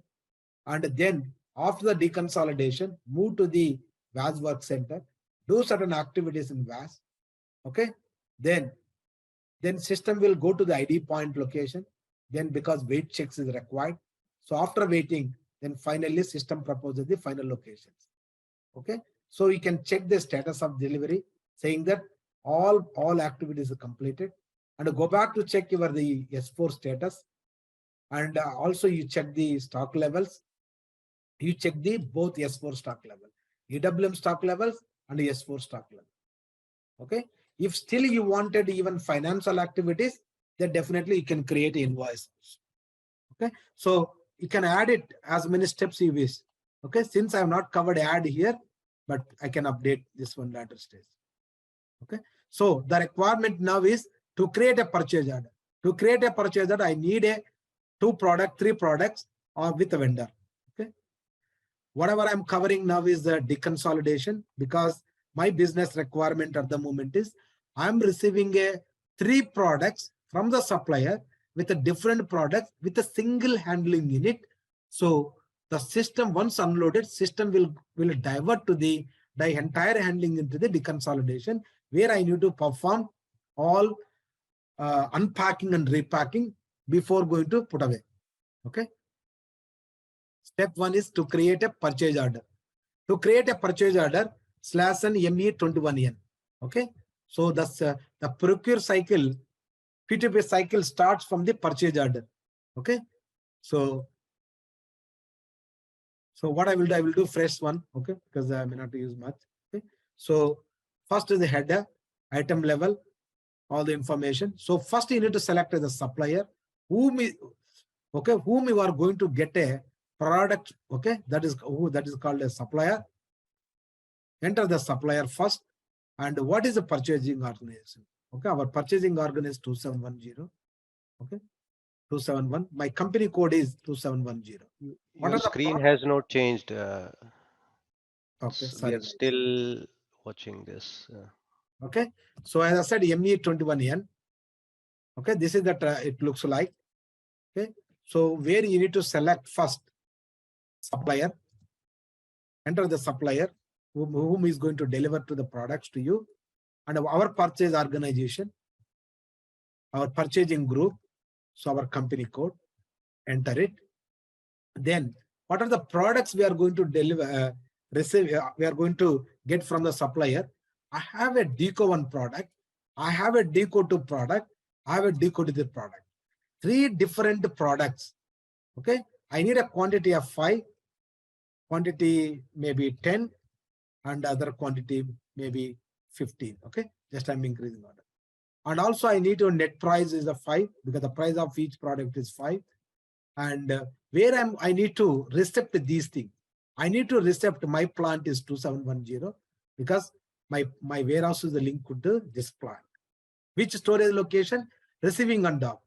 271D is a receiving and dock. So entire my warehouse is a mapped into 2 storage locations. Okay, my entire warehouse is a mapped into 2 storage locations. All the inbound activities, it covered 271D storage location. All outbound activities covered with 271. Yes, is available for sale. Okay, any stock which is available 271, yes, location is for only customer order. Anything you receive, then it will move to the first 271 do location. That means all inbound activities except the racking. Okay, these are all mapped 271. Anything racking, all it mapped the 271 location. So my entire warehouse is 2 storage location approach. Okay, 2 storage location approach. So that's what I'm trying to say. I'm going to receive my plant under the storage location 271D is a receiving under. Just enter it. Then you see that some delivery dates, whether you can deliver it today, just you say delivery, and conditions is already pricing will be there. So this is the purchasing team is going to take care. So we need not worry much. For demo purpose, even real time, okay, just you create a purchase order, but otherwise people will set up everything, background, supplier, everything. So you need not worry. And you have a purchase order is a 1211. So create a delivery VL31N. Please note down, to create inbound delivery, it's a based on the shipping notification. So that ASN number I am entering now here. Okay. So complex inbound process. Okay. So including add. Okay. This one is, guys, why I put this one is because we have covered a lot of tests in this one. So you might have seen a lot of tests. Okay. Hundreds of, we might have covered a lot of tests. See this one. This was a complex inbound process. And POSC, process oriented, layout oriented control, RF, and even exceptional codes. Okay. Plus I am going to use add now. So this is the where we do that. Realistic. Okay. So now I'm going to cover all the things, including ad management now. This is the as a ASN number advanced shipping notification. Okay. Select all the products. Okay. You need to pack it as a single handling unit. What is the packing material in real time? So we use a generic packing material. Okay. Because we don't put actual packing material, whatever supplier delivered. We never know, am I right? What is supplier going to deliver? What kind of packing material? So while creating a delivery, typically we use a generic packing material. Okay, generic packing material to pack this one. So the packaging concept, HU management, everything we covered. Just for a new, just you need to go through how to configure HU, how it works, HU management. Okay, so you can understand all the things. So what I want to do now, this is the packaging material. This is the product. So I'm going to pack this product using the packing material with the help of pack. Okay, so the products packed under the packing material, system generated the HU now. Okay, just save it. As soon as you save it, the delivery is created in the S4 system. Then eventually it is distributed into EWM system. Okay, so the delivery is created and distributed to EWM system. Okay, you have a warehouse number. Then you can always check.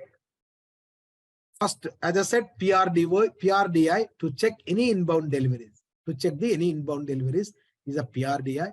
So you can use either logistic execution delivery or manufacturing order, purchase order, shipping note, whatever you wanted. Okay. So I'm using as inbound delivery as a reference to see the details.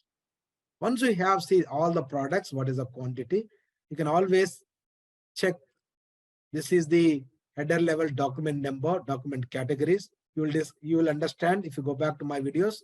So, and the goods receipt, any door or anything. And the same thing here also, item level, each one. So each, what is the product? What is the quantity? What kind of process undergoing? This is the 1011 is a complex. In the complex is the put away with including the storage process, like, unloading, deconsolidation, and so on. Okay, that's one. And which door? Based on the door, system automatically assigns this one because we already configure automatic door determination. Okay, so the door will be automatically determined. Goods movement also determined based on the automatic door determination. And also because my product undergoing the VAS, so there is a pack specs required. So package specs, specifications, all the configuration master data we already built in that. Okay, so as I said, there is a bug in the system for the VAS because VAS is a work center is failing to pick it. So typically we need to update for that. But production system, we don't have any issue. Okay, for work center. So work center, you need to select. This is a VAS work center. Okay, VAS means it's a physical location where we do perform the VAS activities. Okay? So you need to update. This is the one requirement before performing any activity. Make sure that you update. Sorry. Make sure that you need to update VAS work center. Okay, otherwise you cannot see, even after doing deconsolidation, you struggle saying that you are not in a position to see my HUs of the VAS work center. Okay, so this is the, but only this is the for the practice system only, but otherwise in a production we never have any problem. I don't know why SAP is not even looking this one, but a lot of people raised already issues, but so this is the one prerequisite you need to do that. So you know that how it works. And also the stock type, you need to always understand this F1 stock because the receiving and dock and any other stuff. That's it. Say all item delivery, item category. Okay. And also you can see related, see VAS number is there, but all if you want to see the VAS, and also you can see reference document, whatever the original document number, purchase order. Okay. So now you know the delivery now. So directly you can check the monitor also. Next step is go to the monitor. So once you review all the information, go to the monitor. Monitor is a central database where you can see all the warehouse activities here. All you can control, you can see every moment you can control here. Whatever the warehouse operator doing. Okay. So all inbound delivery, you can see warehouse status. You can see shipping details, a door, inbound document type, even item type, what are the product, quantity, purchase order, and also process type. And there is no warehouse order as of now. We have not created anything. There is no warehouse task as of now. Okay. So we will do everything from the transportation in it. Okay. If you are not using TU, you can always create a warehouse task, unloading warehouse task directly from here. Okay. Directly from here, you can create warehouse task. Okay. Since we are going complex process, in a real time, people, whenever they want to receive any goods, they will first assign to this delivery to the transportation unit. To assign this delivery to transportation unit, /n SAWM TU. Okay. You can always see the right side where I enabled all the transaction. You can see that. Okay. All the, whatever the transactions I enter, you can see right side. So first step is this looks like, first you need to create a transportation unit. Assuming that if you don't know anything SAP, don't know anything, assuming you are a warehouse site, so this is a where you need to create a transportation unit. First, you need to select means of transport. What is the packing material for the box? Okay, the vehicle box, rectangular box. And this is the inbound activity. Assuming you don't know anything. So, okay, you are working as an operation site. So you need to select means of packaging material. This is the inbound activity. Okay. So they don't need of any configuration, am I right? So how to create a transportation unit? Then select the door. Which door is empty? Okay. So always you can see whichever door is empty, I can always select from this one. Okay. So the door. So assign the door first. What is the door empty? Always I can see whichever door is empty, I can see that. Okay. See, out of my doors, door 1, door 2, 4 doors I have. So door 3 is empty, door 4 is empty. Okay, door 1 is the, if it is not flat, that is not empty. Okay, so I'm going to select door 3 is empty, so empty door. Okay, system will suggest you which door is empty for you. Okay, the door is assigned, created. Just save it. Then you need to assign your delivery, inbound delivery. Okay, Go to the free deliveries. This is the one. Select this free deliveries. Then search the deliveries. Then you can say the document number, or you can say ASN number, or LE delivery number, or purchase order number, or handling unit number. So there are several ways you can retrieve your inbound delivery details. Okay, but real time use ASN or the document number. Okay, or LE delivery number, LE, ASN or document number. See, majority time LE delivery number and EWM delivery number same, majority. Unless otherwise business says no, we don't want, then you can create a different number. But otherwise, both EWM delivery number, S4 delivery number remain same inbound side. Okay. Then, okay, once you get it, then you need to assign the delivery to the transportation unit. Only you need to assign it. Okay, once you assign it, go back to transportation unit here, just save it. So where you can see the delivery under the here under the item level, assigned deliveries, you can see that. Okay. Under the assigned deliveries, you can see. So the delivery is assigned. Okay, the HU automatically assign the HU number. Okay, whatever the HU we created during the delivery S4 system 289, same thing. Then you can see the status. Unloading GR not happened, and also unloading warehouse task not created. Okay, not created these things. Okay, so these things what we have to do now. Earlier what we do, okay, earlier we used to go there, then checkpoint, arrival checkpoint, and door also arrival this. Since the ad management is there, then it won't allow you to do all these things. Okay, before doing, first you create unloading warehouse task directly from here. Okay, you can create unloading warehouse task from here, or you can use slash and SAWM. Okay, RF gun you can use it, RFEI.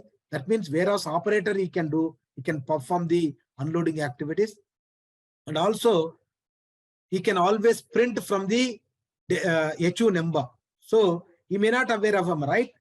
So the transportation team, they will print these HUs. Where I can print it, go to the transportation unit.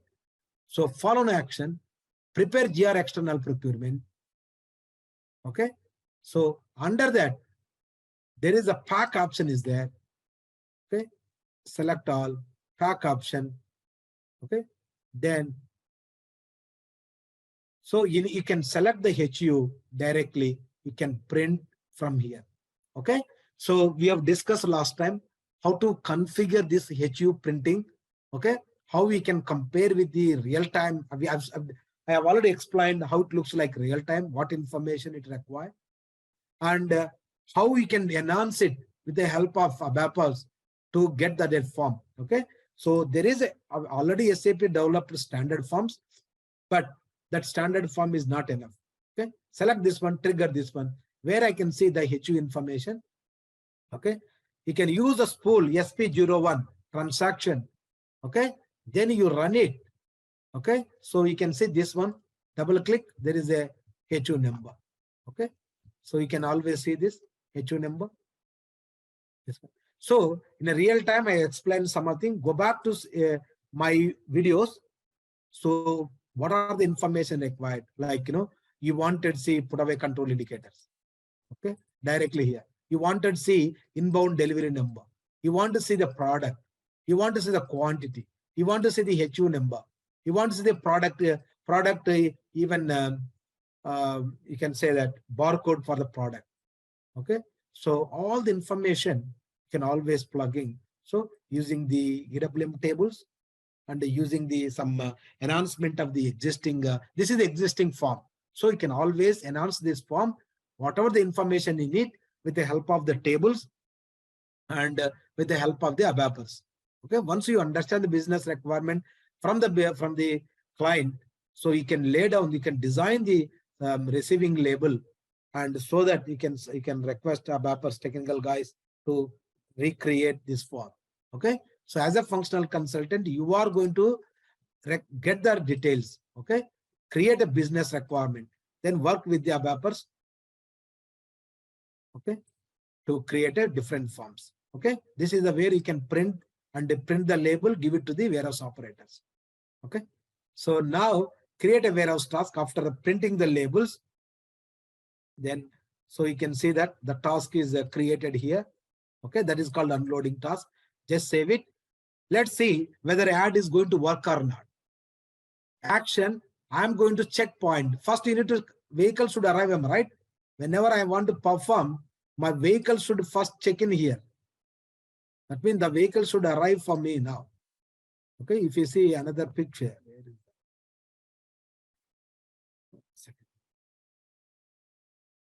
Okay, as we discussed here, the vehicle first should check in here now. Okay, first, without add management, you can always, okay, without add management, you can always say that checkpoint arrival. Okay, now add management is there. Let's see what any error message is going to come or anything comes. Okay, let's see what happens if I say arrival.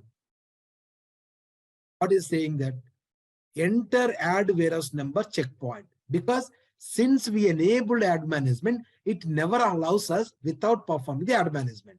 So it is asking enter add warehouse number checkpoint defaults. Okay, what you have to do, you need to go back under the man symbol, you need to some update some kind of defaults. Okay, so there is the add warehouse number. As I said, warehouse number, add warehouse number remains same only.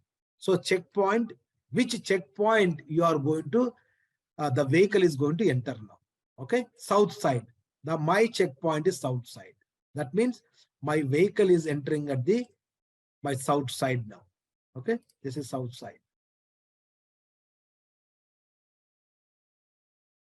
Okay, so then where I can create a add warehouse task now. So I can create add warehouse task from the man symbol, where you can create add movements now. Okay, as I said, add movement. See this one, add movements. Add movements. Same navigate to add movement not possible.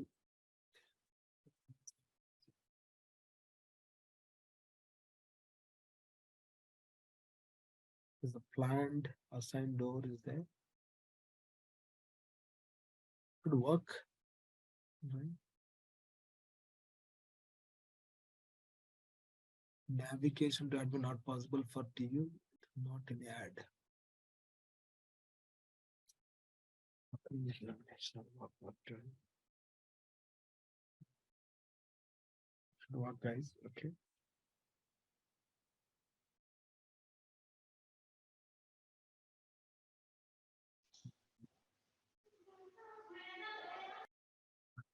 Should work actually add.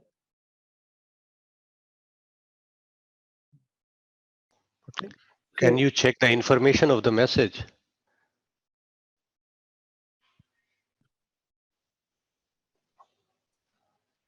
Because we are configured everything. Things that is shipping only. Navigation to add moment not possible for TU, not in add. Click on this this button, this question mark in the right side down. Question mark. Technical information. No, it won't give anything. Just nothing much technical information. Oh no, we configured everything. Nothing left. It is good that we have error week. Now we know what to do. So error is good.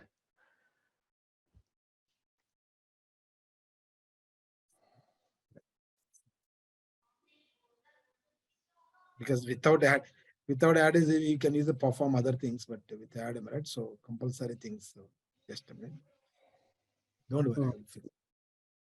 I think instead of Y999, we have issued like 9999 warehouse provision. Yeah, maybe that is the issue. That's what I'm trying to check now. We created Y99, right? So just a minute. No. I will check it. So that is the reason is not allowing. Master data. Shipping and receiving.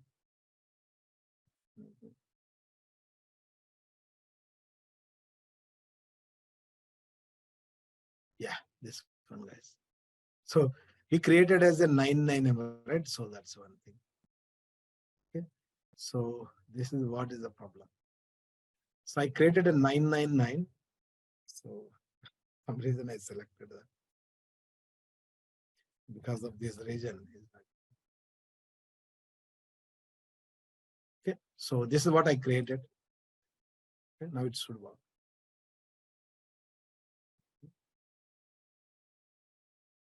Okay. Oh, still saying navigation that not possible. Should work, guys. I'm wondering actually.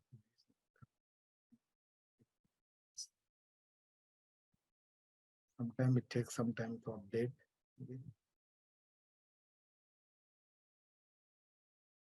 If not there, then I will try to do manually, see that whether we can create a tasks. Okay. But this should work actually. That's what I want to say, that navigation to add not possible to TU. What is the is not possible? It should give some error problem. It's not suggesting also. Why is not possible?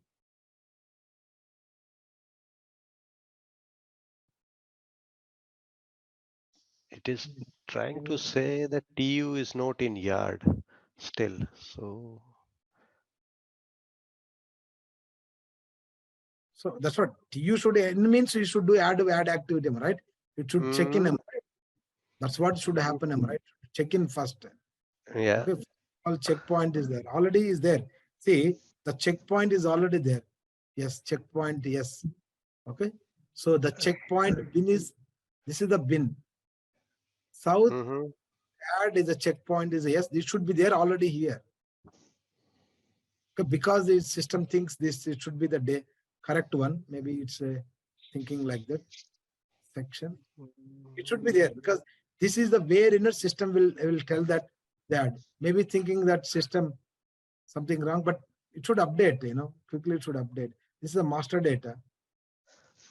Or while creating system. Sir, can you please open the master data for the yard ones? The yard that we created. This is a checkpoint. This is the where system will say is a checkpoint or other. 1 second. Even this one, if you look at here, the checkpoint S1 is there. This is the where is the yard is there or not. This is the checkpoint. Checkpoint south. Okay, this is the yard warehouse number. Okay, these two only. Okay, nothing much.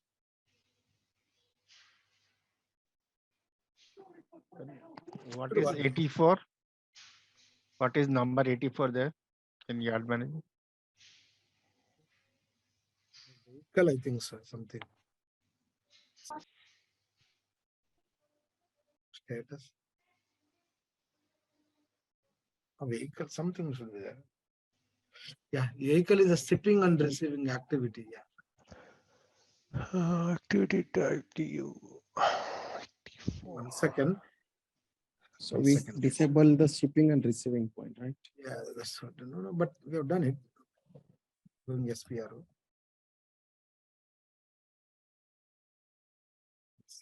Okay.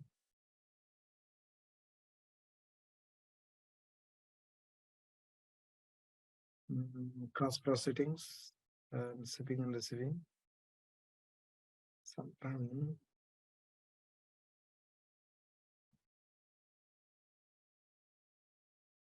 I will say deactivate now. Okay. Sir, WPT should be Y999 only, right?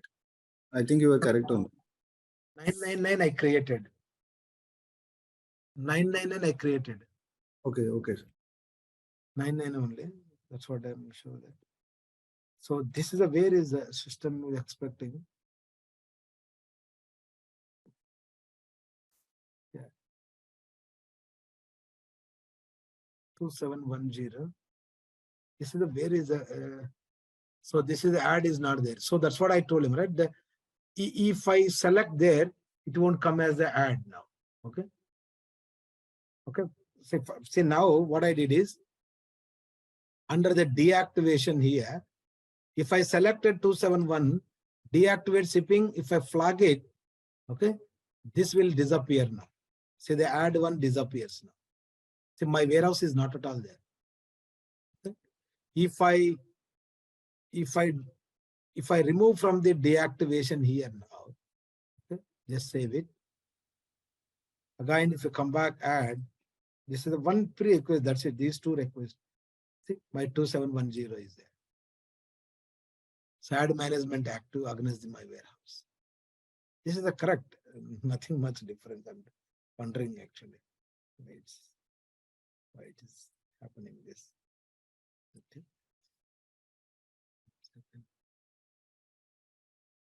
Shipping and receiving.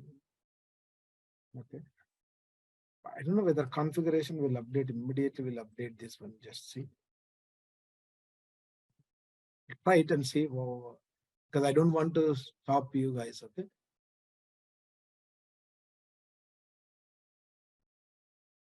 Deactivate. Let's say deactivate now.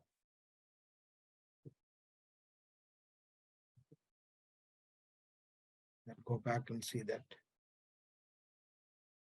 Without add is, we'll see. I can come back. So some reason is saying not in add. So let's see what happen action if I say checkpoint arrival. Because I changed it now. So it should not allow because I changed the deactivation now. Okay. So I selected a deactivate and shipping so that then it become add will be disappeared. So if you go back here under the add activation, our warehouse number is not at all there when I flag it. If at all add should be there, first you need to deactivation, you should remove the flag here. Okay. So this flag always confuse it opposite side. You need to think opposite side.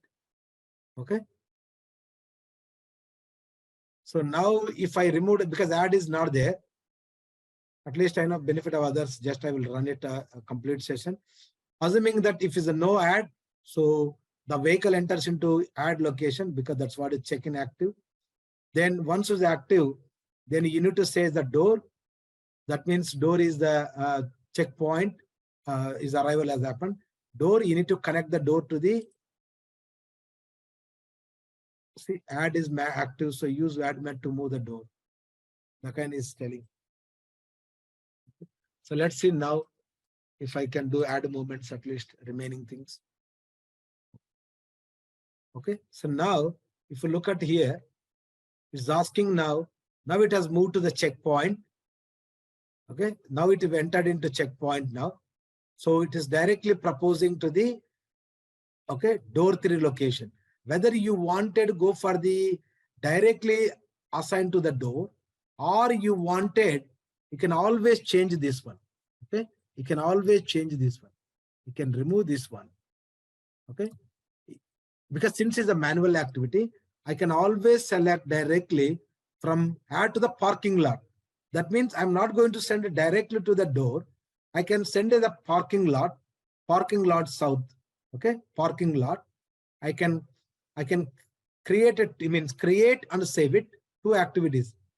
That means I can move from the checkpoint to the parking lot. First step, I can create task and save it, confirm. Or I can do all together same time, create and save it. Okay, whichever way you want it. Okay, so I can do create it, see if any error, enter the warehouse process type.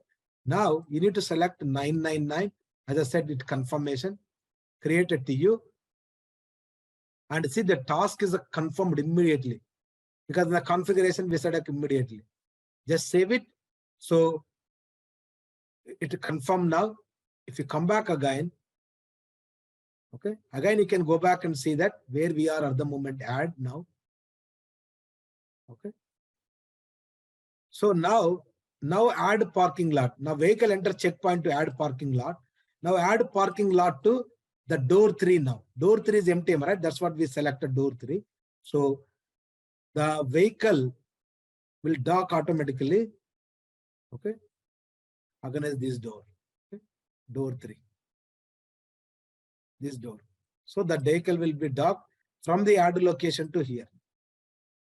Because add may not see here. So from add to here.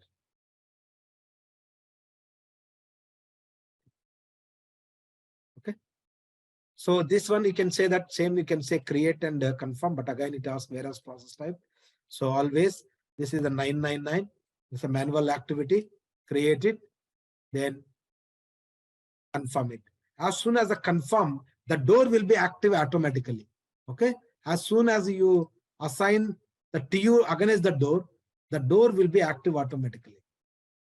Earlier we used to active like this, door active.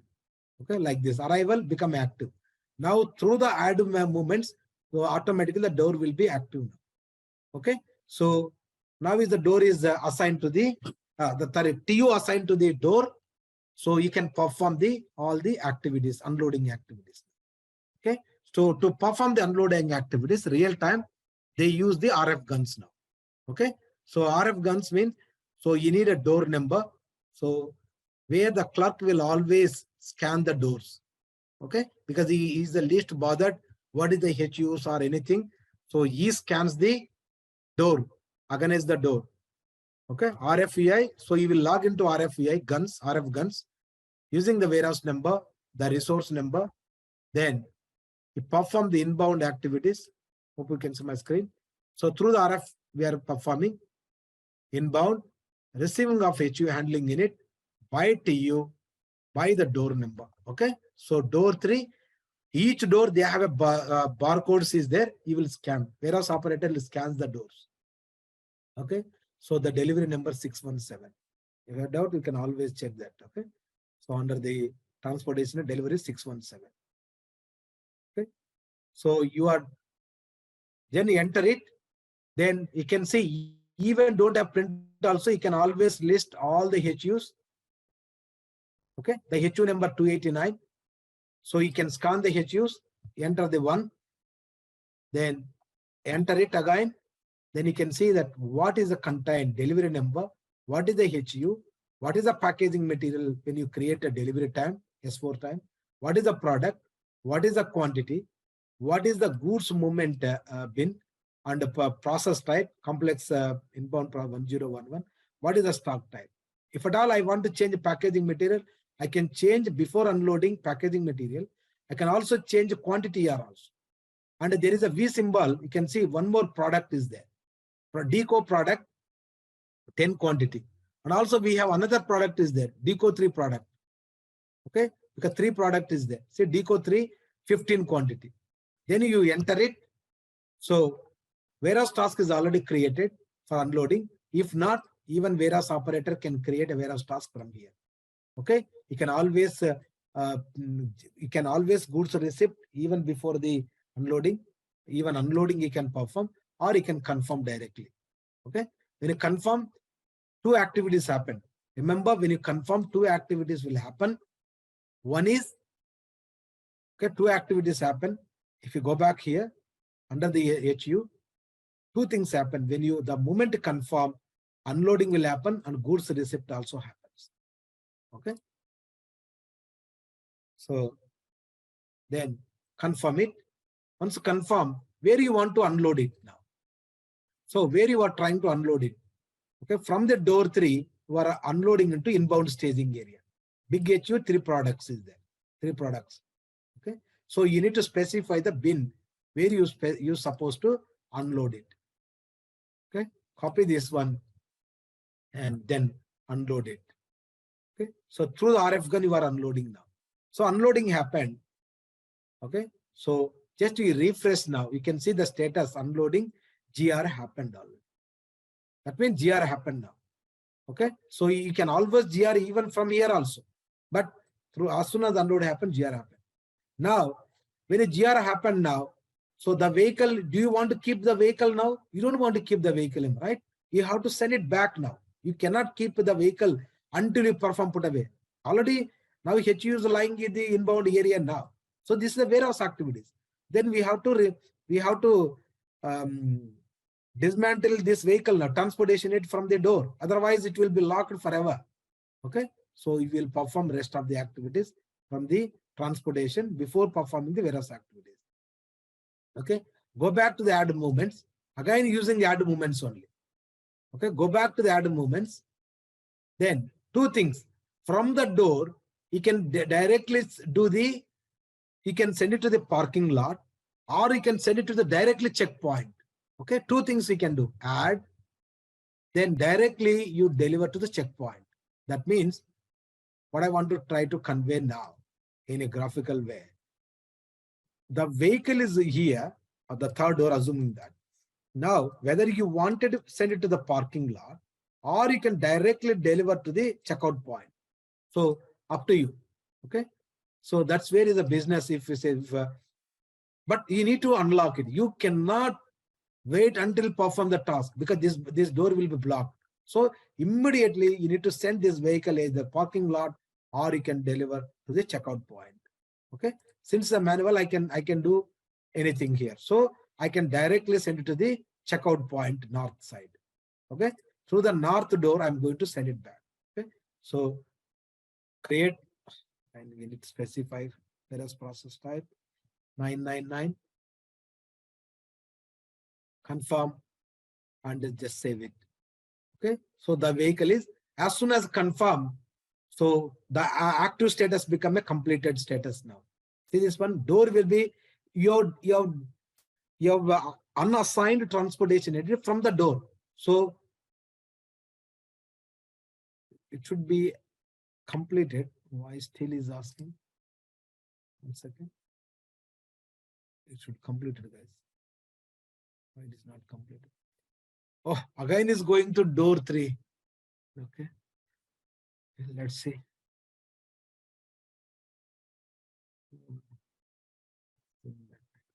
You don't want actually.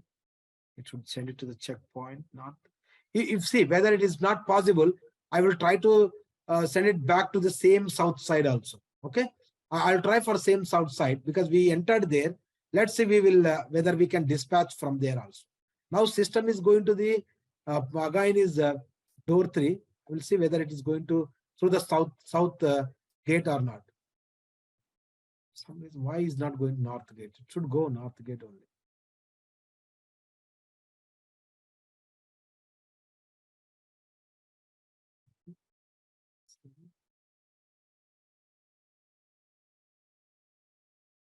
Yeah, now we see now through the south gate, you can dispatch. Now door is a completed. So the activity is completed.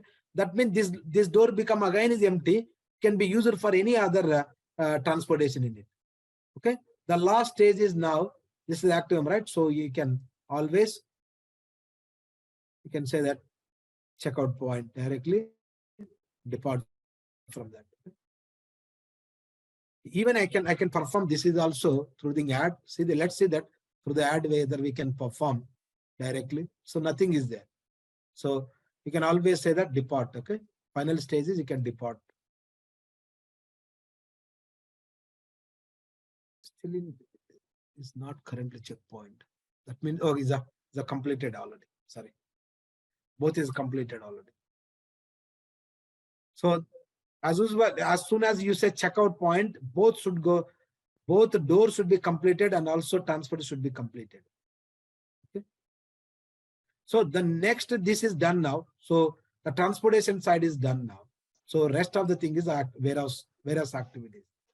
That means unloading is performed now. We need to go back. Yeah, go ahead, please.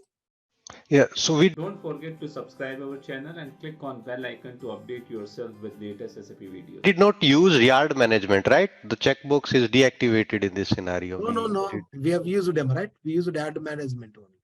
So that checkbox with the configuration was wrongly set up, right? Then no, it's correctly set up. Only thing is you need to say first arrival, because that's where you need to say that just arrival. Then because earlier it was not add management some issue. Why 99 I assigned them, right? Instead of that 999 I assigned. Then I said is arrival, because it enters the checkpoint. Then you can perform from checkpoint to the parking lot, from parking lot to add bins. Then you connect the bin, connect the door, then you perform the loading activities.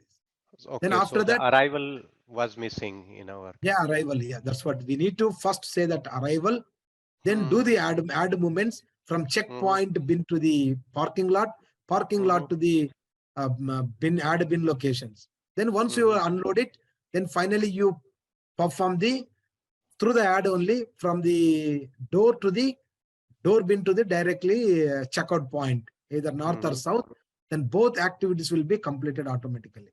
Okay, either door, the status should change from active to completed. And the truck is out at this point, or Yes, yeah, still truck something is out remaining? now. Completed him, right? Truck is out of the ad now. So that status important. The completed means outside of the ad now. Okay. Okay. So remaining activities you need to perform. As I said, remaining means all the unloading we have done now. Okay. Go back to the monitor now. Okay. I know some people is very, very difficult. So many things. Okay. I can understand, but don't worry. But other people can follow it. So once you are there, if you go back to see the warehouse task now, so unloading is completed. Same time is IP01. There are several steps we have: unloading, deconsolidation, put away. And also once is unloading happens, system is saying open one now is to move the HUs from staging area to deconsolidation. Okay. So to move the HU, either I can use by RFUI or I can confirm from here. Okay. Two things. I can confirm background here. Okay. The HU moving from this one, from GR zone to the deconsolidation work center. Okay. You can always see if you are new to that. So what is the source storage bin, source HU? Okay. So where at the moment is a GR zone. Okay. The HU, source HU, and destination storage type, storage bin, and the destination nature. Source and destination remain same because we are not doing anything. Okay, this is the IP02 deconsolidation, and the activity status becoming empty now. And process type is 3060 for the moving the HU from GR zone to the deconsolidation center. Okay, and also if you go to the warehouse order, there is a queues also there. Okay, you can use a queue system. I can move using RFVI to the HU from staging area to the deconsolidation. But otherwise, if you are using UI, but real time we may not use, but always use RFVI. Okay, I can confirm background to quickly do the rest of the activities. So now you are already confirmed. So the HU lying at the deconsolidation. Okay, so the deconsolidation work center, then you need to log into deconsolidation work center. Okay, I can use RFVI to deconsolidation, but I can also use even at the GUI. So through the transaction decons, okay, deco is the work center. I can use either the handling unit or the warehouse request number. It's a good practice to use the HU number, guys. Okay, sorry, it's good practice to use always. HU is a preferred one, but otherwise, because what happens is when you print the labels, the warehouse operator still it carries the label HU receiving labels. In that he is having even inbound delivery number also.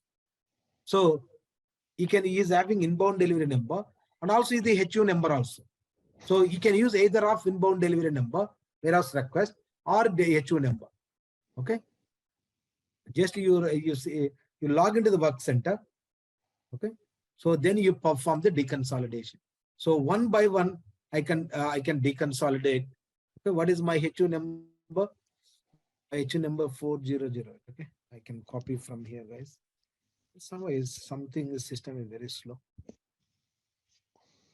Okay. Just you can copy this HU number, or else in the real time we can scan it. Okay. So I'm going to deconsolidate. The deconsolidation is happening based on the consolidated group. See this one? So the configuration we built such a way that based on the consolidation group WAPF. That means the product is going to WAPF storage type. So we maintain same number, same name instead of number, same storage type name as a consolidation group. Okay, what is the packing material? When I deconsolidate, I can use same packing material, different packing material. Depends on the product weight, number of quantities, weight and volumes. That means you are unpacking deco product one now. Okay. Similarly, repeat the same thing for Okay. Other deco to product. Okay. Then other deco product. Same we use what kind of packing material you are going to pack for after unpacking. So this is the WAPR consolidation group. And unique one, you just say yes. This is the unique consolidate group. Repeat the same thing for the last one more left and right. Okay, always never use original HU, guys. Always use the different HU number. Okay, always use the repacking. Okay, this is the mezzanine location. See, deconsolidation goes to mezzanine location. So we set up such a way that all these products, put away control indicators, all the strategies we built already. Okay, once we have done it, if you go back to refresh now, all the internal activities you can see now. Okay, whatever we have done now.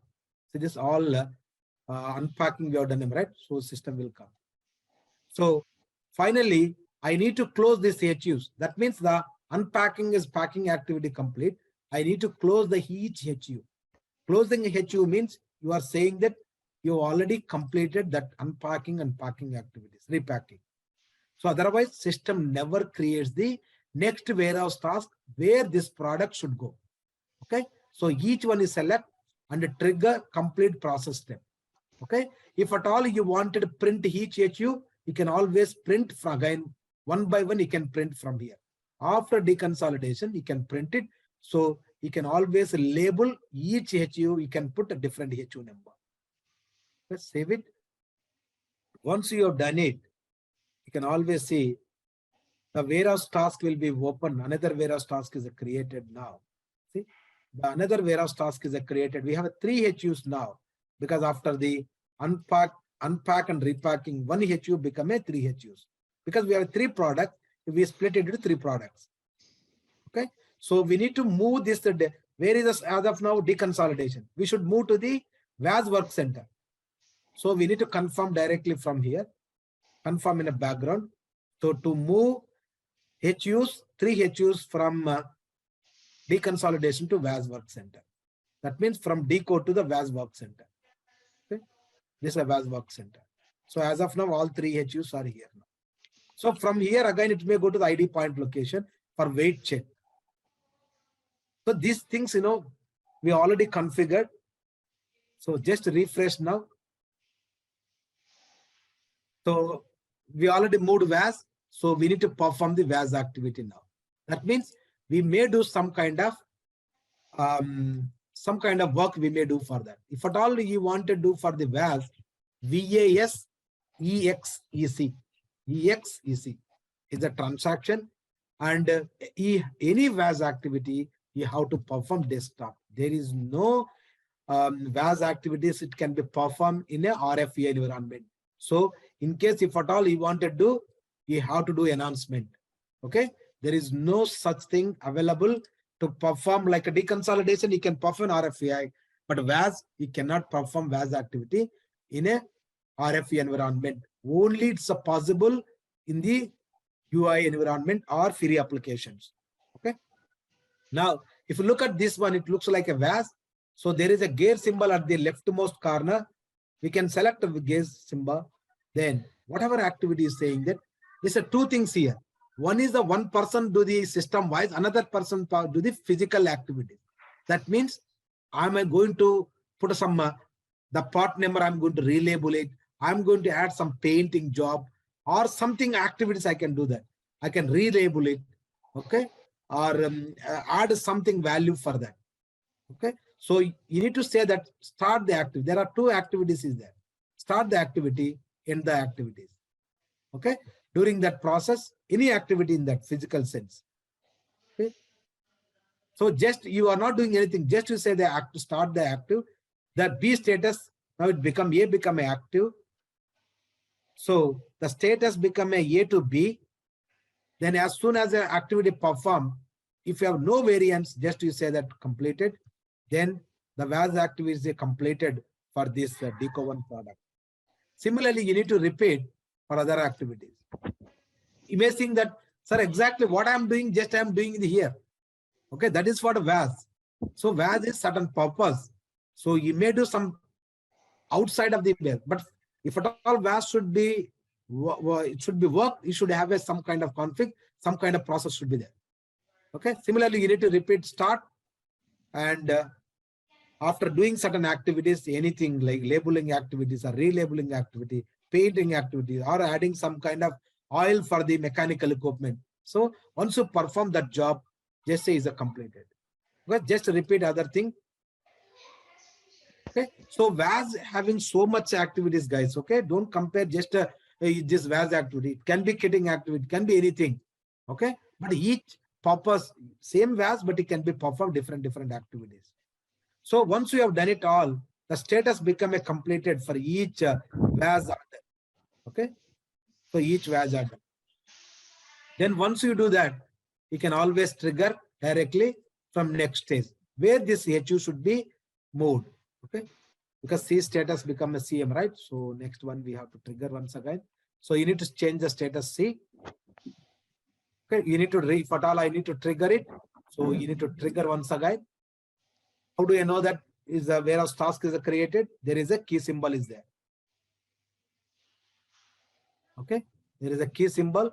So it shows that the HUs that the task is already created to move the HUs from VAS work center to the next stage.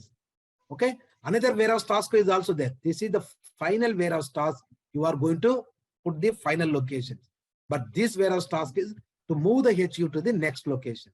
Okay, that is the difference between this one. Key symbol moving the HUs, and another HU is to move the product final locations.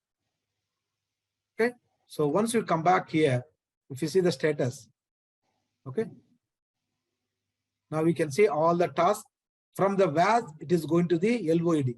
So what we have done is we built even with the POSC, LOSC now here. Using layout oriented storage control, the HUs from the VAS, it is going to the ID point location where we want to weight it. Okay, where we want to weight the products. Use this all three HU to weight. From there, you should go to the different locations. Okay, based on the put away strategies. Okay, finally, I'm going to confirm this one. Okay, confirm this one, confirm in background. So system automatically, the B status become a open status.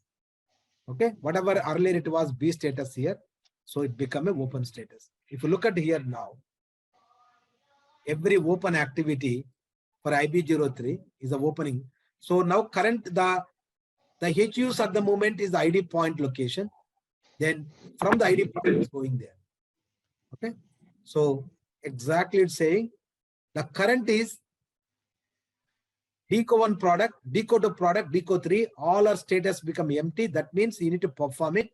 And also current location, the LOID is a load point ID and LOS ID.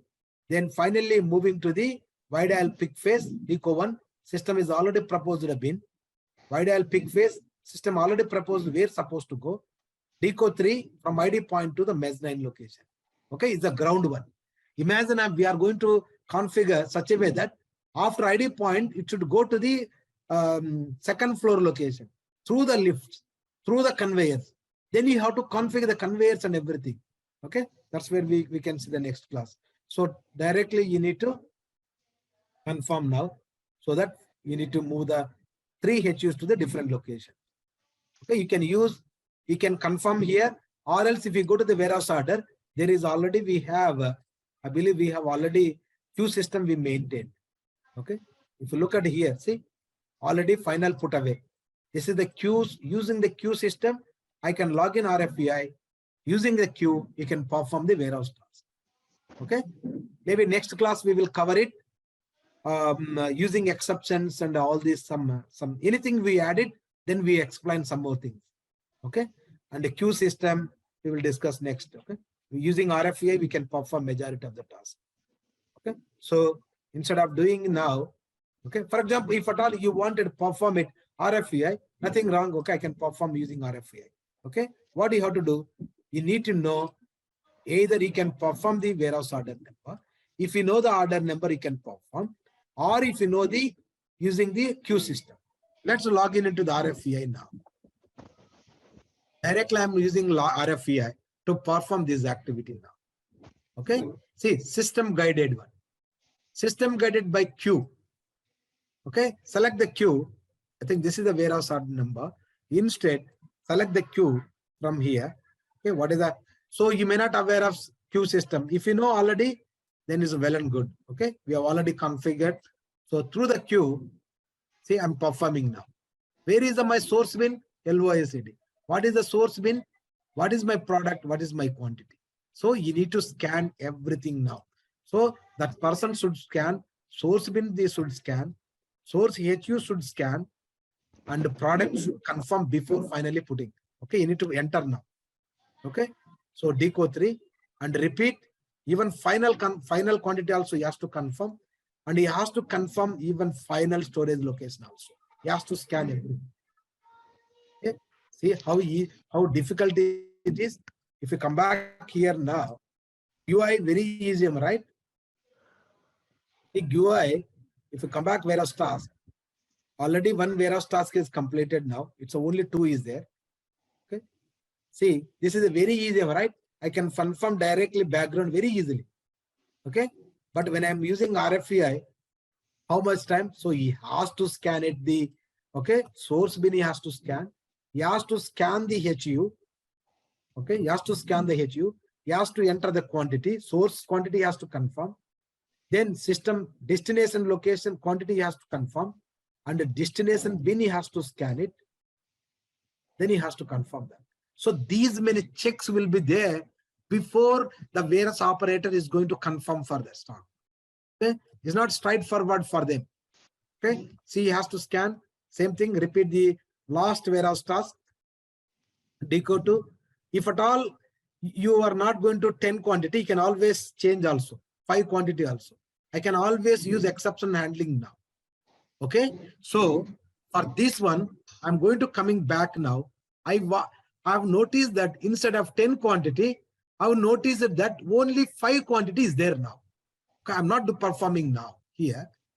Okay, or else even Q system, whether see that, whether it's exception handling, you can perform exception handling directly from here now. Okay, I will try directly whether system using exception, whether it is going to allow operator or not here, directly from here. Okay, let's see now. I think exception handling, it should come. I think it is not there. I think we could have selected some more information, but what I will do, I think we're not configured in RFEI. Okay, but otherwise in real time, as I said, we will always using the exception handling. I can always change my destination location. I can always change my quantity. 2 things I can do. Before confirming, I can change the source location because of after going there, I've noticed that my bin is a damage. So I can always change it. Okay, using exceptions. Okay, so what I will do, I'm not going to do here from here. Okay, third step, last step, for the benefit of all, I'm going to directly confirm through the desktop. Okay. Okay. Using exception, I can do source one. Before doing, what I will do, I'm going to change the quantity also. Okay. So how I can go change the quantity? I can log in any pack work center, any general work center, because we have some general pack work center, virtual pack center. Okay, pack work center, general pack work center, select the HU using the exception because 10 quantities we thought, but some reason. Okay. As of now, is the 5 quantities there. Sorry, is this one? Sorry. This is the open one. Okay. 90, yeah, it's fine. Okay. There's a 5 quantities there. So using change HU, okay, we have a differences we have. Under the differences, select the HU. Okay, so under the differences, I can change using the exception handling. Okay, so say I can select instead of 5, okay, 1 is a damage. Okay, only you are accepting quantity because 1 is damaged. How you are doing? You are performing with the exception handling.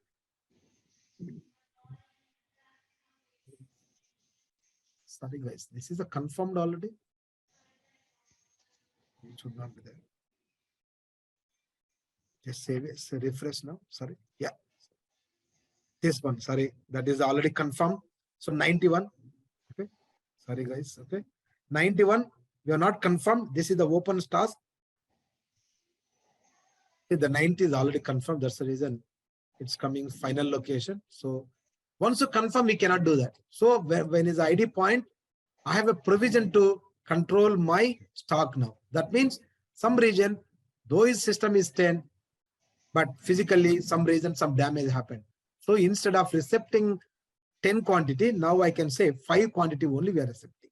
What happened? The delivery also. Okay. What happened? The delivery also. If you look at the delivery item now for the decode, okay. So 10 quantity with a deco product, okay, it's a deco product, right? Deco product. Now 5 quantity I'm using. So with the help of my exception code, okay. But if our new thing, okay, don't worry, we're using some exceptions, okay. So how we can control the weight? Okay, just execute it. So the 10 become a 5 now. Okay, 10 become a 5. So before final put away, you can do the adjust the stock. That means the delivery quantity changed now. When I refresh it, okay, say delivery count 10 become a 5. If I see that through the PPF action, the communication has already gone to the S4 system saying that the delivery is a changed already.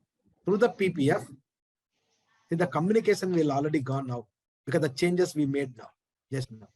Okay. So through the PPF action, it triggered now. When you see the S4 delivery, the communication should always, it should go back to the S4 system. That means the purchasing people should aware of that. We have not recepted everything.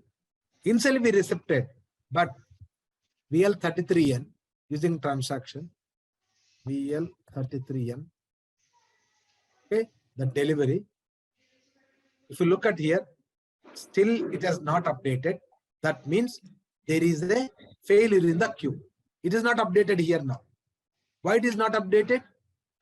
Then we need to go back to the SMQ2. There is a always we need to check the queue failures. Okay, SMQ2 is a fake queue failure where we can check it. Enter this one. So you can check why it is a failure here. Okay, this 6 month delivery number. Double click and see that what could be reason. Saying that account requires there is a cost account required for that. In case if at all we want to do adjust the quantity back to the S4 system. Okay, so there is some configuration is missing. This is the finance side. So I'm not much worried about this one. I can fix it very easily. So we need to update this costing account. So once you update the costing account against the warehouse, so it will update the quantity adjustment happen the S4 system. Okay.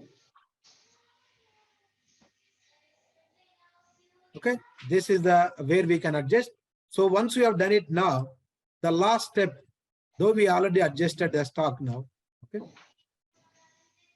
The last step is remaining 5 quantity. Okay, so you can always confirm now, confirm in a foreground. So because you already done it, so 10 quantity still system thinks the 10 quantity now. Okay, so what do you have to do now?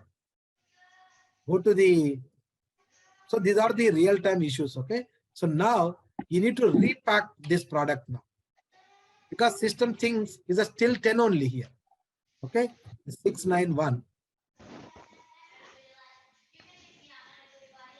So this one you need to repack it, otherwise system never allows you to perform the put away task. That means you have to repack it from the general work center. So always there is a virtual work center we maintain. So the pack, okay. So where you wanted to go? You wanted to go to the LOAC point. So you are repacking at the LOAC location only. From here I can always print also. Okay. Stock record does not exist. Okay.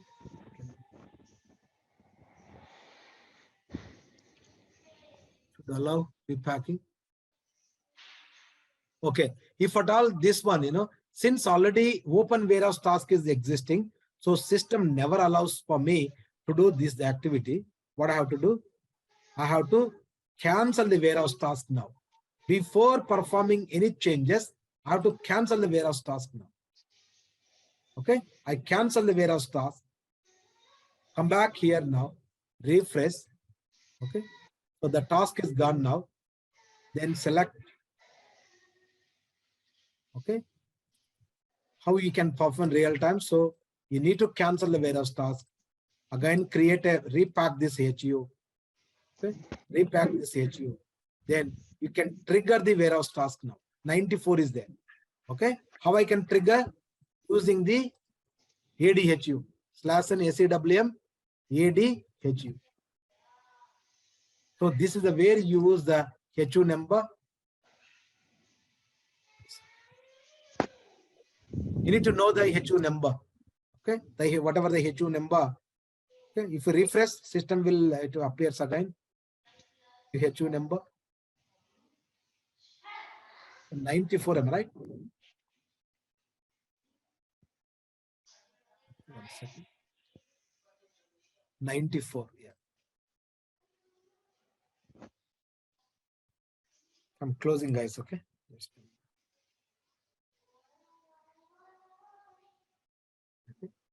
So with the 94 handling unit number, so if you have HU 94, that means through the ad hoc basis, you have to trigger the warehouse task now. Okay, through the ad hoc basis. So now, where you want to go, don't need to select anything. Okay, so you can always, directly you can use 1011.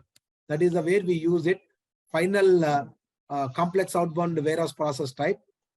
Okay, just to create it from there. Okay, why still is unprocessed? Okay, again it's asking to VAS.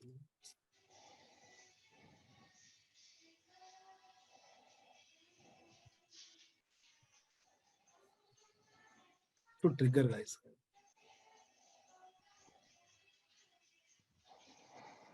Still ID point, yeah, I should go there. ID point is right. From ID point should trigger.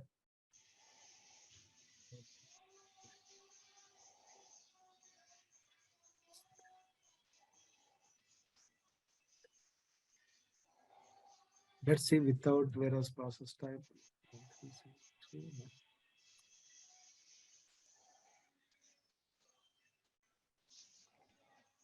We have saved them, right?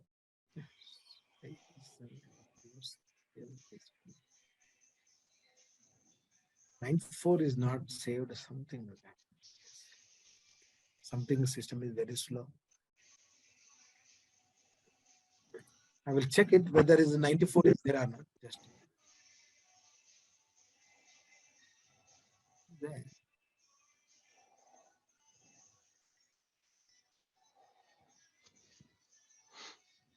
Could work actually. He's not allowing to create now. Okay, let's see if it's not. It should trigger. I'm sure it should trigger. 1011. Relevance. Control relevance. That's right. Oh, okay, it's asking queues actually. So maybe it is expecting through the queue system, because we log into QM, right? That's what is expecting through the queues. Again, we queue, log into the queue system. We'll see. No, maybe it might have locked or something. It should work actually, mostly.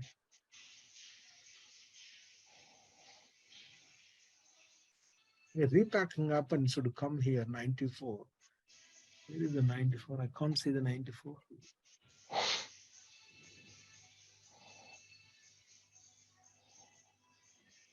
See that he choose here. 94 is there. Where is the warehouse task? When you cancel it, it should appear something. Crazy.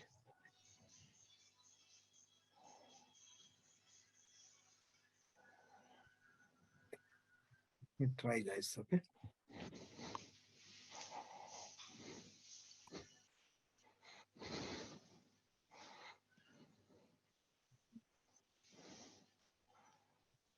Very prod. If it's not working, leave it, guys. Okay. Not a problem. I will cover next session. Okay. Maybe it's already late, too late for you guys.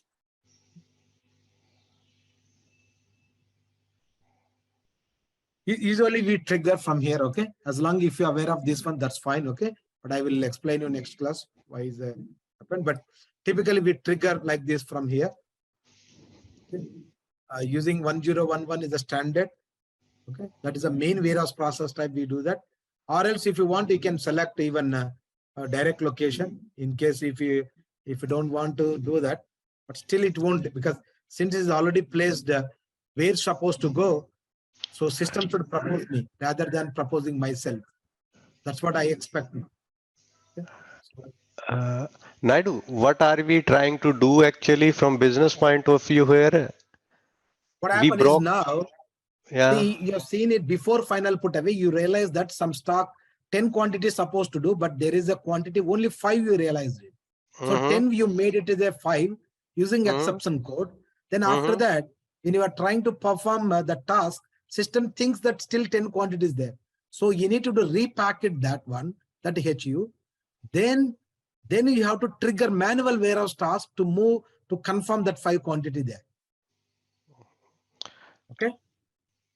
Yeah, I understand that if we found only quantity 5 and the 10, either it is damaged or not there, right? This is the scenario. Total is total 10 quantity. Yeah. Before put away task, what you have done from ID point to final put away, assuming that 5 quantity with damage happened. Okay, Yeah. during hand. So only 5 quantity you are confirming, remaining 5 quantity you made a 0. Okay, that means some damage happened. Okay, Yeah. so you can say before final confirmation, you can always say that only 5 quantity we received, remain final quantity, some region we can say the supplier. Okay, so what happened is inside you maintained one HU, that HU still think that HU because there is a warehouse task is created already. So what we did is we canceled that warehouse task, then we repacked then 5 quantity with a different HU. Okay, this HU is a 69 for HU. This should be triggered by creating a warehouse task, a manual warehouse task by Hadoop basis /n SAWM ADHU. You can use ADHU or AD prod. Okay, 2 transactions you can use to trigger the warehouse task to move from ID point location to the final location. This is the other moment, this is lying there. So we need to the final location. Okay, that's what we are trying to do now. So I will see whether any mezzanine location, mezz ground, it should go. But we may not select. That's what I'm trying to say. Mezz ground, I never select any time because let system will propose me when I run it using 1011. Okay, so let's select any mezz one. Okay? But this is the way we do that. Okay, so you don't need to specify destination. System will pick based on the product control indicators for these products. Okay, just to create it, but saying that the warehouse task, manual warehouse is not allowed. Type not I might have because I might have controlled this one. What I can do, I will use a different one. Okay, I will use 1011. We might have under the configuration we might have selected. Okay, maybe I can use 3060. Okay, maybe I can see 99. Let's see what happened. Okay, supervision.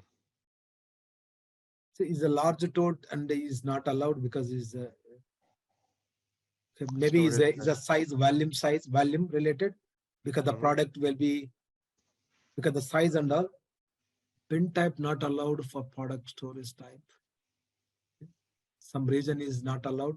Okay, is a decode to product. So what I will do, this kind of situation, okay, I will check the product control indicator. Change the bin, no, because the bin is not allowing.